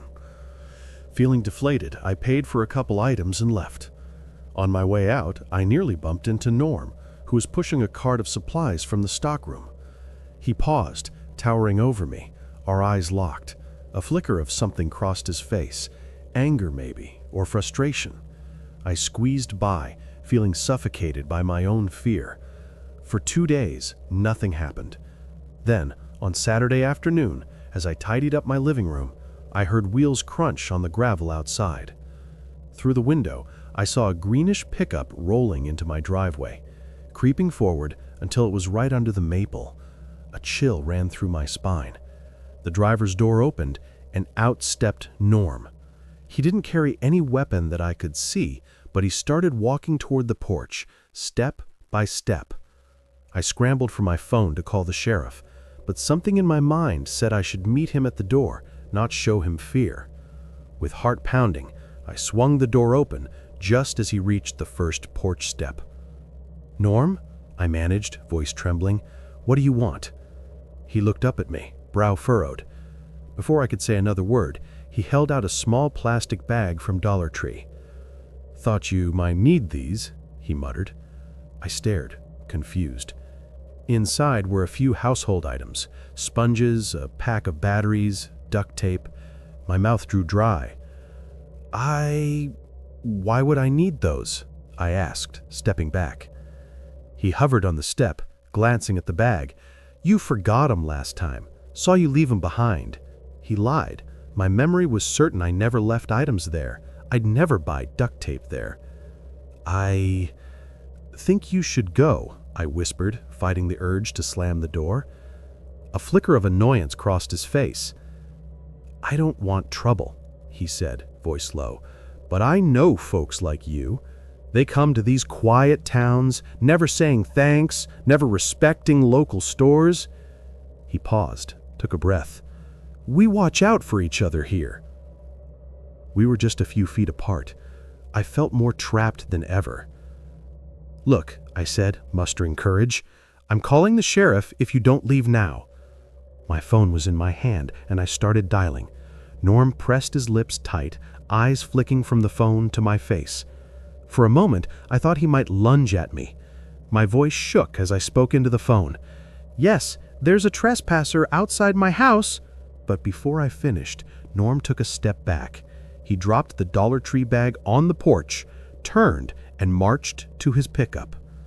He hesitated, glancing over his shoulder.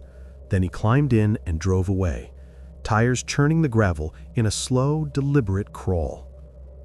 The sheriff arrived half an hour later, but Norm was long gone. The deputy took my statement again, scanning the bag of items. He told me he'd file a formal complaint. I insisted they talk to the store manager, but it was the weekend and everything moved at a snail's pace. I felt stuck in limbo, uncertain if Norm would appear again.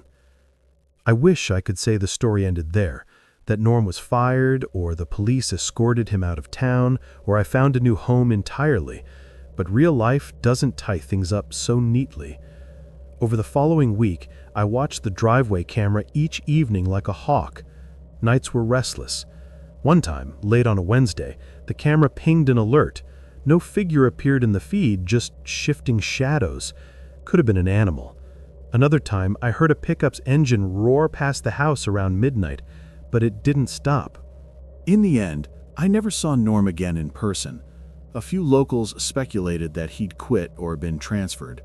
The manager eventually told me they had movements in staffing, but wouldn't confirm details. And after a few months, I landed a remote job and secured enough money to relocate closer to a busier town. I left that rental house behind once my lease ended, breathing a sigh of relief as I loaded the final box into my trunk. The new tenants might never know about those nights I spent trembling at the porch window, half sure I saw a man pacing the yard.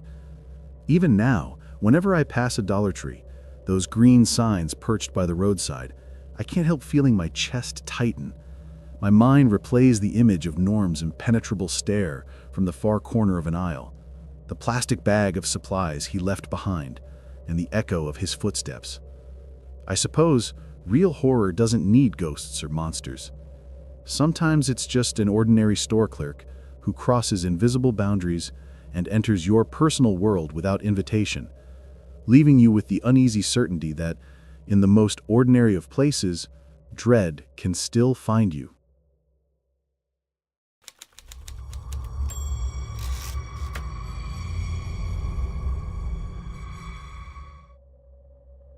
I moved to a rural slice of upstate New York last March, needing a fresh place to clear my head. The stress of my old sales job in Rochester had worn me down, and when I stumbled upon a decently priced house near a smaller town called Wilmington, I jumped at the chance. The area was surrounded by rolling hills, farmland that stretched for miles, and an old downtown that boasted little more than a diner, a post office, and a single gas station. Yet, the biggest surprise was the Dollar Tree on the outskirts. Its green sign rose against the open sky like a beacon, announcing that even here, you could still get cheap paper towels and off-brand cereal for $1. I didn't mind the quiet. In fact, I craved it. My two-bedroom rental sat off a gravel road, flanked by a cluster of maple trees that flashed crimson in the spring chill. It was the type of place where you could hear the wind brushing through the pines at night, so eerily silent that your own thoughts seemed to echo back. The house creaked each time the temperature changed, but the rent was low enough for me to endure squeaky floors and stubborn windows. Of course, to keep costs down, I visited the Dollar Tree more often than I cared to admit. The local grocery store had steep prices, and I was between jobs, so I'd pick up dish soap, laundry pods, cheap snack bars, whatever my budget demanded. Nearly every time I went, I ran into a friendly cashier named Sarah, who seemed to work endless hours. She was the kind of person who smiled by default and asked you about your day, even if she had just rung you up the day before. My routine was simple. Once or twice a week, I'd make the 6-mile drive from my place to the store. The route cut through farmland, past a dilapidated barn, then wound around a patch of woods before emerging at a small commercial strip. Dollar Tree sat at the center, next to a boarded-up thrift shop. Most visits were quick and uneventful, but after a few weeks, I began noticing random glances from one of the store's stockers, an older man with thinning hair, maybe in his late 50s. His name tag read Dan. He didn't speak much. He just lurked in the aisles, pushing a cart of boxes, eyes following my every move. At first, I figured he was just being attentive, maybe bored. But as time went on, his stares grew more intense. One afternoon, I reached for a can of soup on a high shelf, only to realize he was behind me, practically breathing down my neck. Startled, I whirled around. He didn't apologize or move away.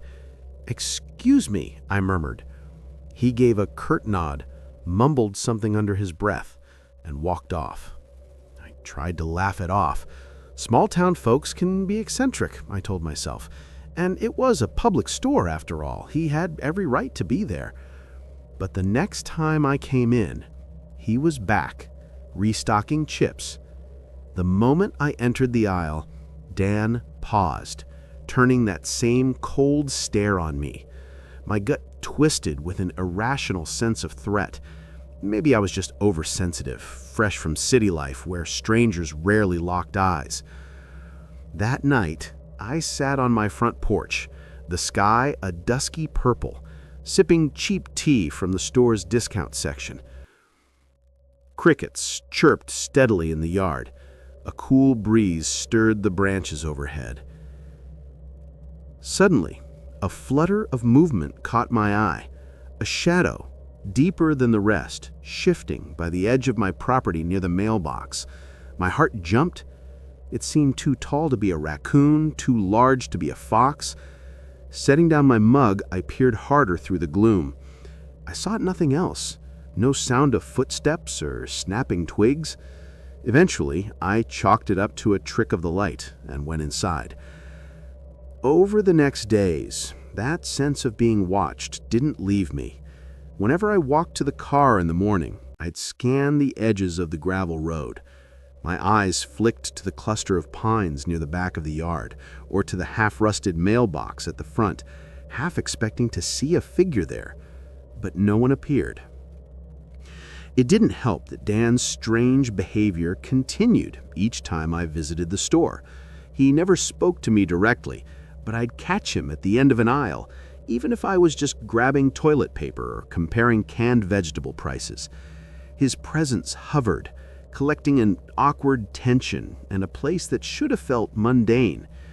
Sarah, still chipper as ever, would ring me up and chat about how the manager wanted to repaint the stockroom, or how the store might expand its freezer section. Dan, all the while, would pass behind her with a box cutter in hand, eyes darting my way until I left. One Monday afternoon, I had a particularly unsettling encounter. I needed a couple of cleaning supplies, so I hurried in and tried to avoid the aisles where Dan might be restocking. As I grabbed a bottle of bleach, I heard slow footsteps. Turning, I almost collided with him. He clutched a box labeled paper goods in his arms. We locked eyes, my pulse thudding in my throat. "You sure come here a lot," he said quietly. It was the first time I'd heard his voice clearly, raspy and flat, as if emotion cost too much effort. The prices," I faltered, confused by his sudden directness. "They help me stretch my money." He continued staring. Then a twitch of a smile, more like a grimace, clipped his lips. "Is that the only reason?" Alarm flickered in me. "I don't know what you mean." Without answering, he eased past me. As he did, his shoulder grazed mine in a way that felt almost deliberate. I didn't look back. Trying to remain composed, I made a beeline for the checkout, Sarah's comforting small talk smoothing the tension at least for a moment. From that day on, I became hyper-aware of any sign that Dan might be around outside the store. Each day I'd glance out my windows, scanning the gravel road. I worried that maybe he'd followed me. I lived alone, with no neighbors in sight. The slender line of trees at the property's perimeter provided plenty of dark cover for someone hidden, watching. I started triple-checking the locks at night, even placing an old wooden beam as a makeshift brace against the back door. One evening, I stayed up late tinkering with an old lamp that needed fixing. Rain pattered on the roof, low thunder rumbling in the distance. After midnight, heavy-eyed, I flicked off the living room light and prepared for bed, when a bright light illuminated the yard, followed by thunder. In that split second, during the lightning's glare, I saw a silhouette by the mailbox. The shape of it, broad shoulders, a balding head, triggered immediate fear. I lurched to the window, heart hammering, but darkness had swallowed the yard again. I fumbled for my phone and dialed the local sheriff's office. The deputy who answered sounded half asleep. I told him I suspected trespassers. "I'll swing by in an hour if I can," he replied, sounding less than concerned. The storm didn't let up. The rain pounded my roof. Nobody came. Eventually, exhausted, I dozed off on the couch with the phone in hand. Morning brought clearer skies and fresh mud near the mailbox. I hurried outside, stepping carefully. Sure enough, footprints, the size of a man's shoe, marred the damp earth. They led away from the road, disappearing as the muddy ground gave way to grass.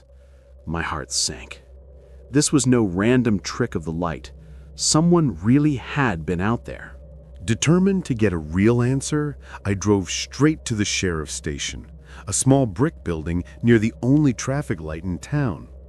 Deputy Morales took my statement, listened politely as I described Dan's behavior in the footprints.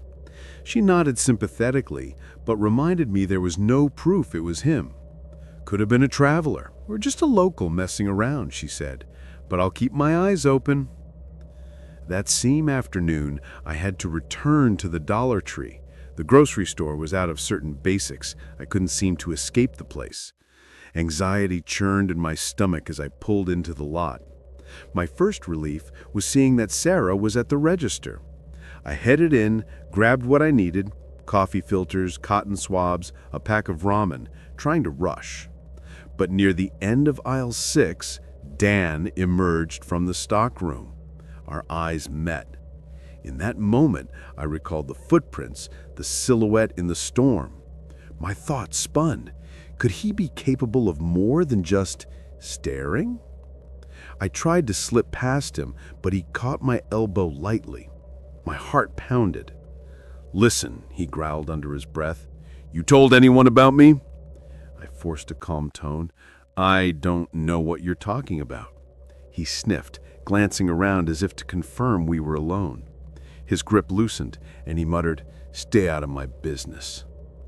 Then he slipped away behind the towering shelves of discount cereal.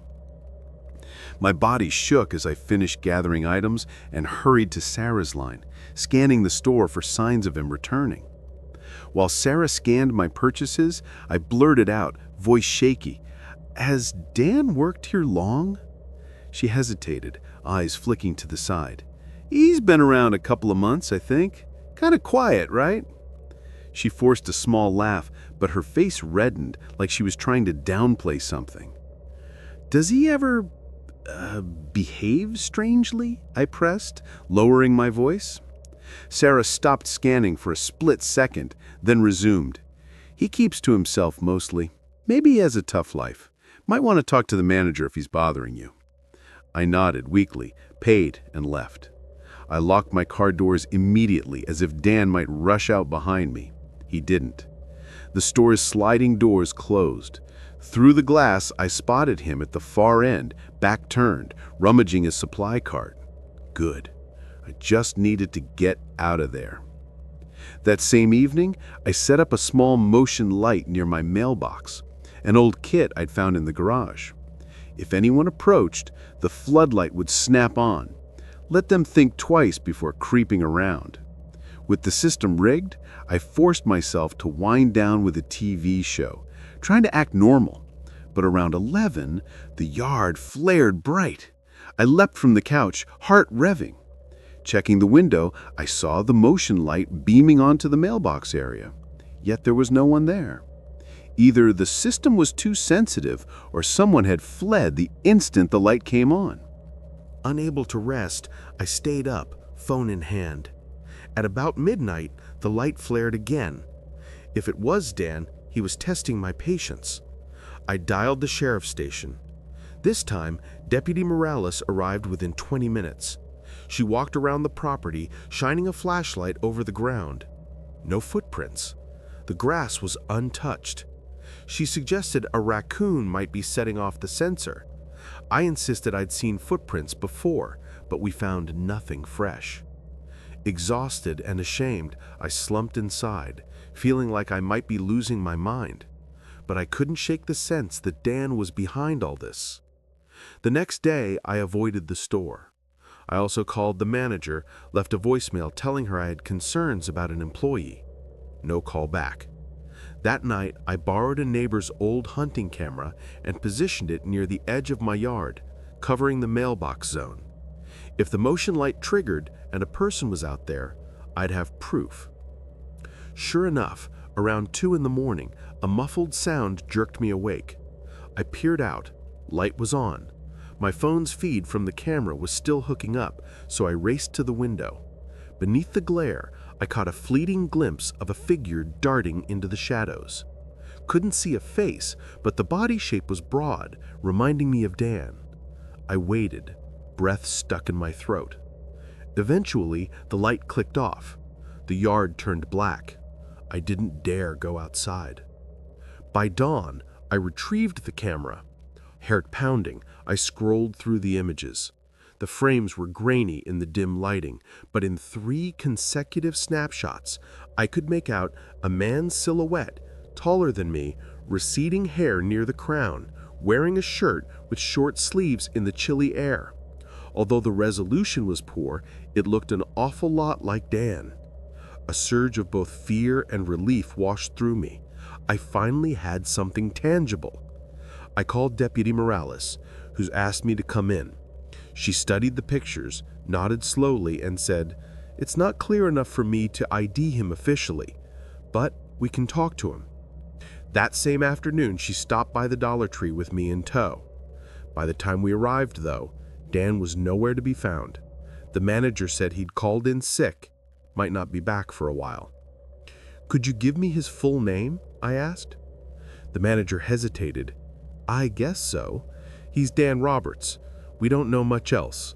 Hired him a few months ago on a whim." She lowered her voice. "He's always been polite, if a bit quiet." Morales promised she would follow up, but a few days dragged by with no call. Meanwhile, Dan never returned to the store. Sarah told me one afternoon, her expression tight with discomfort, that he just stopped showing up. No notice, no explanation. They couldn't reach him at the contact number he had provided. At first, I felt pure relief. My nightly sensors stopped going off and no one lurked by the mailbox. Even so, a lingering unease remained. In a town this small, folks don't vanish without reason. Did he move on to the next place, or was he still roaming those back roads at night? Ultimately, I left Wilmington that fall for a new job in a busier county. Maybe I was running from the tension, or maybe I just needed a place with better cell coverage and fewer shadows. I still visit a Dollar Tree occasionally. Some habits die hard, but every time I see those bright aisles, I recall Dan's silent gaze, the footprints in the mud, the sliver of him caught by my trail camera. It reminds me that everyday places can hide unsettling secrets, and sometimes danger isn't masked by shadows. Sometimes it stands right beside you, restocking shelves, waiting to see how close they can step without crossing an invisible line. And once you suspect someone truly is crossing it, well, it's tough to ever feel safe just buying a bottle of dish soap or stepping outside your own door again.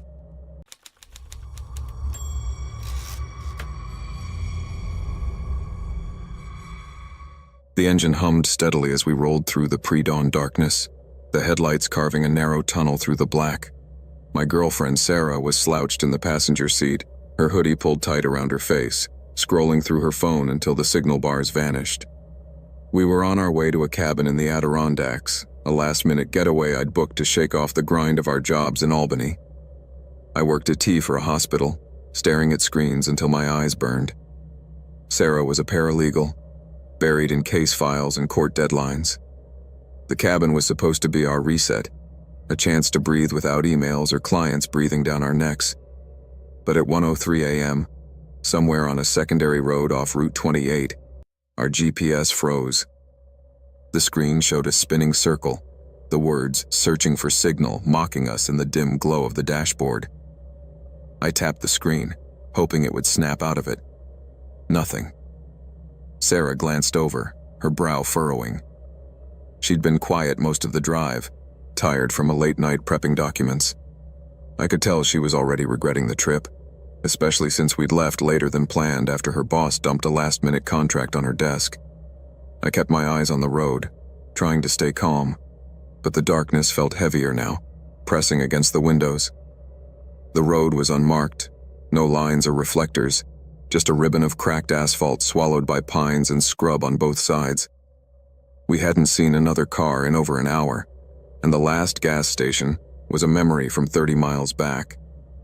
Sarah pulled out the folded map we'd grabbed from a rest stop, but it was useless without a clear idea of where we were.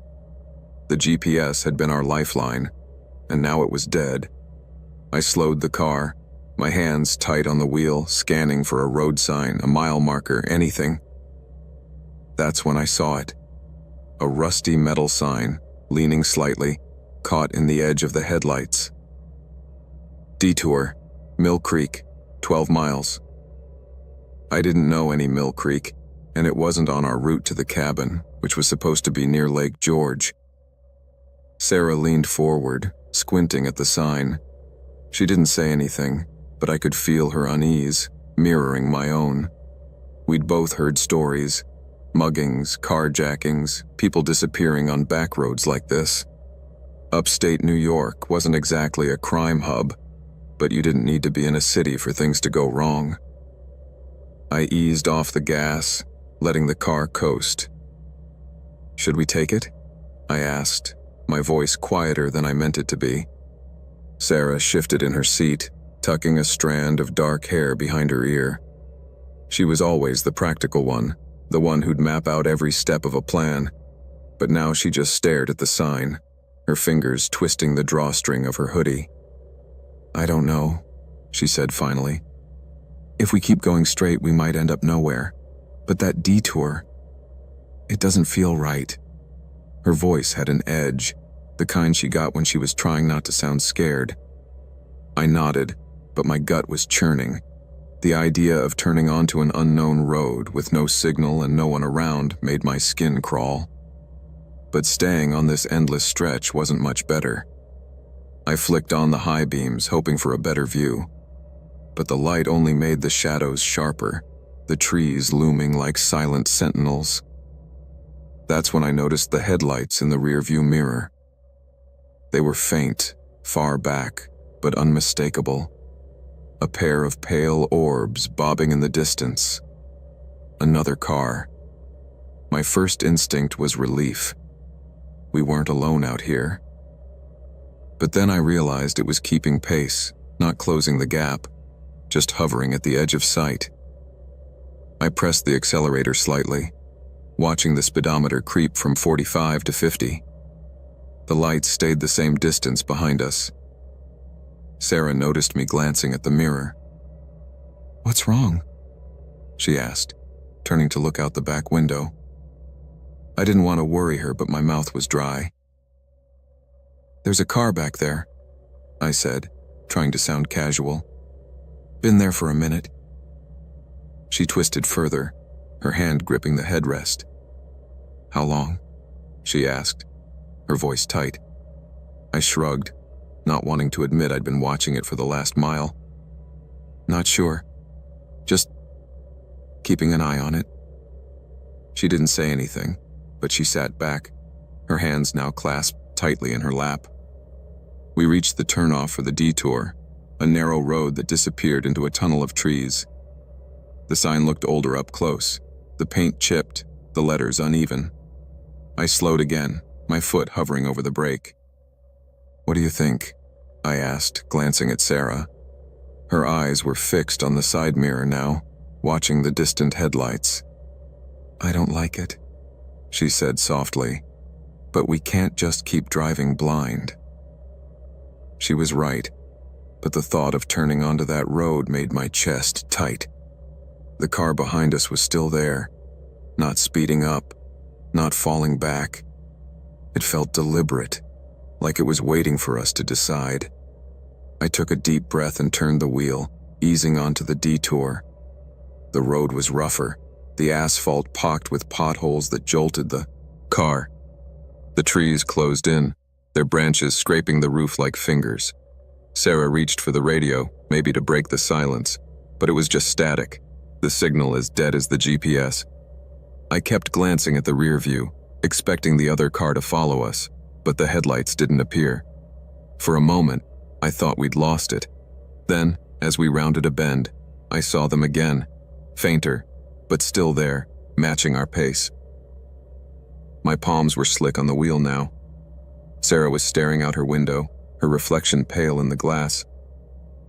"They're still following us," she said, her voice barely above a whisper. I nodded, not trusting myself to speak. The road narrowed further, the trees so close I could hear the occasional snap of a branch against the side mirror. There were no signs, no mile markers, just the endless black of the road and the faint glow of those headlights behind us. I tried to focus on driving, but my mind was racing. Who was in that car? Why hadn't they passed us or turned off? Were they lost too, or was this something else? Sarah's hand found mine on the gear shift, her fingers cold. "Maybe we should turn around," she said. I wanted to agree, but the road was too narrow, with no shoulder to pull over, and something about going back toward that car felt worse than moving forward.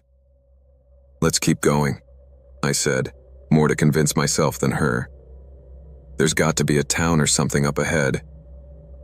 She didn't respond, but her grip on my hand tightened. The air in the car felt thick, the silence broken only by the hum of the engine and the occasional thud of a pothole. My eyes darted between the road and the rear view, the headlights still there, unyielding. I started to notice small things. The way the air smelled faintly of damp earth, like something had been dug up nearby. The way the trees seemed to lean inward, their shadows twisting in the high beams. Sarah was breathing shallowly now, her eyes flicking to the side mirror every few seconds. I wanted to say something to calm her, but my own heart was pounding too hard. After what felt like hours but was probably only 10 minutes, the road widened slightly, and a faint glow appeared ahead. A streetlight maybe, or the edge of a town. My shoulders relaxed a fraction, but then I saw the headlights in the mirror again, closer now.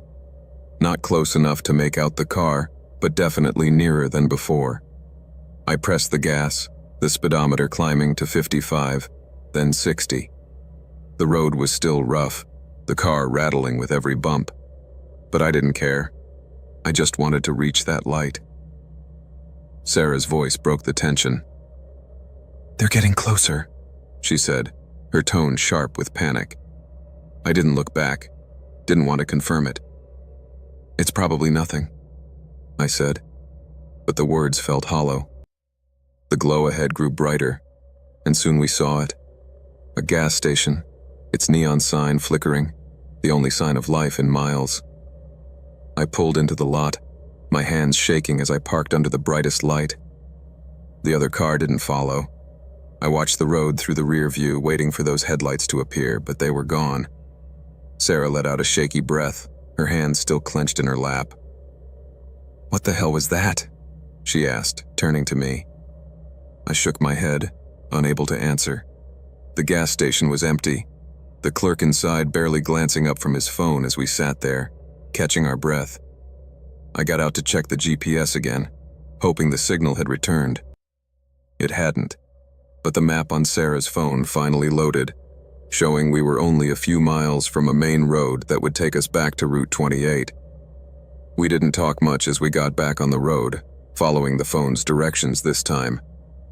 The detour had taken us in a loop, somehow spitting us out closer to our original route. The cabin was only an hour away now, but neither of us felt like celebrating. Sarah kept checking the mirrors, and I couldn't stop glancing at the empty road behind us. The rest of the drive was uneventful, the cabin just as we'd expected. Cozy, quiet, with a view of the lake. But as we unpacked, I noticed Sarah kept her phone close, its screen lit up with the map app, even though we didn't need it anymore. That night, lying in the dark, I couldn't sleep. The silence of the cabin was too much like the silence of that road. I kept thinking about those headlights, the way they'd stayed just out of reach, never closing in but never letting us go.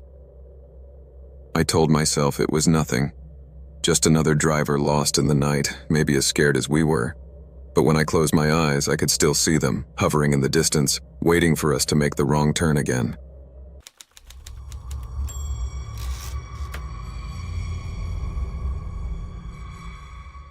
The road was a black ribbon under a starless sky, stretching out like it had no end.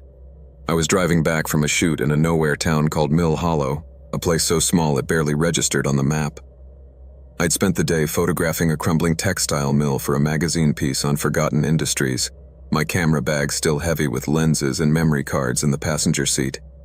It was pushing 11 p.m., and I was bone tired, my eyes stinging from hours of squinting through a viewfinder. I just wanted to get back to my apartment in Asheville, take a hot shower, and crash. But then, somewhere on a lonely stretch of hollow road in western North Carolina, the car lurched with a sickening thud. A sharp jolt ran through the steering wheel, and I knew before I even pulled over that I'd blown a tire. I eased the car onto the gravel shoulder, the crunch under the wheels loud in the silence. The headlights lit up a patch of road ahead, but beyond that, it was just darkness. No houses, no streetlights, just the faint outline of pines looming on both sides. I sat there for a moment, gripping the wheel, my pulse already ticking up. I'd changed a tire before. My dad had made sure of that when I got my first car at 17. But doing it alone, at night, on a road like this?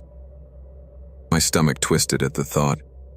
I'd grown up hearing stories about women stranded on back roads, the kind of stories that stuck with you. Muggings. Worse. My mom used to call me every time I took a solo job, reminding me to keep my doors locked, to stay alert. I could almost hear her voice now, sharp with worry.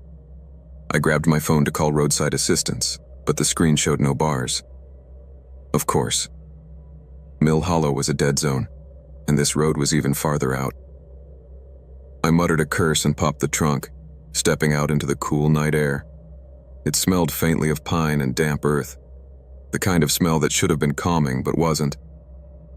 My sneakers crunched on the gravel as I hauled out the spare tire, jack, and lug wrench, my movements quick but clumsy. The darkness pressed in, heavy and thick, broken only by the faint red glow of my taillights. Every rustle in the trees, a squirrel maybe, or just the wind, made my head snap up, scanning the shadows. I was kneeling by the front right wheel, struggling with the first lug nut, when I saw the headlights. They appeared in the distance, faint at first, like twin moons low on the horizon. My heart lifted for a second. Another car meant I wasn't alone out here. But then the lights slowed, and a pickup truck pulled over about 20 yards back, its engine idling. I froze, the wrench cold in my hand. A man got out, his silhouette dark against the glare of his headlights. He was tall, broad-shouldered, wearing a jacket and a baseball cap pulled low. He started walking toward me, his boots scuffing the gravel. I stood up, wiping my hands on my jeans, trying to look calm even though my pulse was hammering. He stopped a few feet away, hands in his pockets, and called out, asking if I needed help. His voice was steady, almost too steady, like he was reading from a script. I forced a smile, the kind I'd perfected for dealing with pushy clients, and told him I was fine, just finishing up. He nodded but didn't move, his face half hidden under the cap. Something about the way he stood there, not quite looking at me but not looking away either, made my skin prickle. It was like he was studying me, sizing me up. I went back to the tire, my hands shaking now as I worked the wrench. I told him again, a little firmer, that I had it under control, thanks anyway. He said something about it being late, about how he'd hate to leave me out here alone, just in case. His tone was polite, but there was an edge to it, a weight that made my chest tighten. I didn't look up, just kept turning the wrench, the metal creaking with each twist. The lug nuts were stubborn, rusted from years of neglect, and my arms were starting to ache. All I could think about was getting back in the car, locking the doors, and driving away. The man didn't go back to his truck. Instead, he stepped off the road, into the grass, and just stood there, maybe 10 feet away, watching. I could feel his eyes on me, even though I didn't dare look.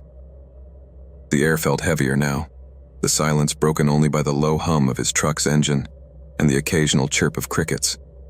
My mind was racing, piecing together worst-case scenarios. I'd read about this kind of thing, guys who preyed on stranded drivers, who waited for moments like this. I thought about my camera bag, the thousands of dollars worth of gear inside. Was that what he wanted? Or was it something else? I pushed the thought away, focusing on the tire, but my hands were slick with sweat, making the wrench slip. I finally got the old tire off and rolled the spare into place, my breath coming in short bursts. The man was still there, motionless, his silhouette a dark smudge against the trees. I wanted to yell at him to leave, but I didn't. I didn't want to escalate things, didn't want to give him a reason to come closer. Instead, I worked faster, lining up the spare, tightening the new lug nuts as quickly as I could. My knuckles scraped against the wheel, the pain sharp but distant, drowned out by the adrenaline. I kept expecting him to say something else, to move, but he didn't. He just watched, his presence like a weight on my back. When I finally lowered the jack and tossed the tools in the trunk, my legs were trembling. I glanced at him as I walked to the driver's side, trying to memorize his outline. Tall, maybe 6 feet, dark jacket, cap pulled low. I didn't see his face clearly, and part of me was glad for that. I got in, locked the doors, and started the engine, my hands fumbling with the keys. The man didn't move, didn't wave, just stood there as I pulled back onto the road. In the rearview mirror, I saw his truck's headlights flick on, and my stomach dropped. He was following me. I gripped the wheel, my eyes darting between the road and the mirror. The truck stayed about 100 yards back, its lights steady, not gaining but not falling away either. The road was still empty, no other cars, no signs of civilization. I thought about speeding up, but the spare tire wasn't meant for high speeds, and the last thing I needed was another blowout. My phone was still useless, the screen dark except for the low battery warning. I tried to remember how far it was to the nearest town, but my brain was foggy, the fear making it hard to think straight. I'd always been independent, maybe stubbornly so. Growing up, I was the kid who'd rather figure things out herself than ask for help. It was why I'd gone freelance, why I took jobs like the one in Mill Hollow, driving to places most people avoided just to get the perfect shot. But out here, that independence felt like a liability. I thought about my sister, back in Raleigh, who'd begged me to get a better car, one with roadside assistance built in. I thought about my ex, who'd always said I took too many risks. Maybe they were right, but it didn't matter now. All that mattered was getting off this road. After what felt like an eternity, a faint glow appeared ahead, a gas station, its sign flickering like a beacon. I pressed the gas a little harder, the spare tire thumping unevenly. The truck was still behind me, its headlights a constant in the mirror. I pulled into the gas station lot, parking under the brightest light I could find. The truck didn't follow. I sat there, engine idling, watching the road. The headlights slowed, then turned, disappearing down a side road I hadn't even noticed.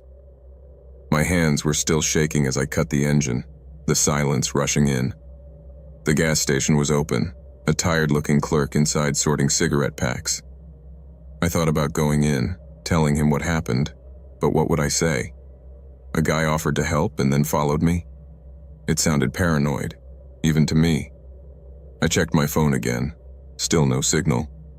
I sat there for a while, maybe 20 minutes, waiting for my heart to slow down. The road stayed empty, no sign of the truck.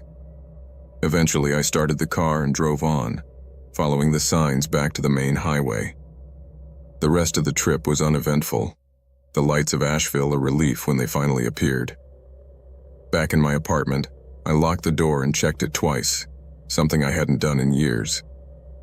I didn't sleep much that night, my mind replaying the man's silhouette, the way he'd stood there, watching. I kept wondering why he didn't leave, why he followed me. Was he just a creep, or was there something else? I thought about checking the local news for stories about that road, but I didn't. Part of me didn't want to know. The next day, I took the car to a mechanic, got the tire fixed. Life went back to normal, or as normal as it could be. But every time I drive at night now, I checked the rearview mirror more than I used to, half expecting to see those headlights again, waiting just out of reach.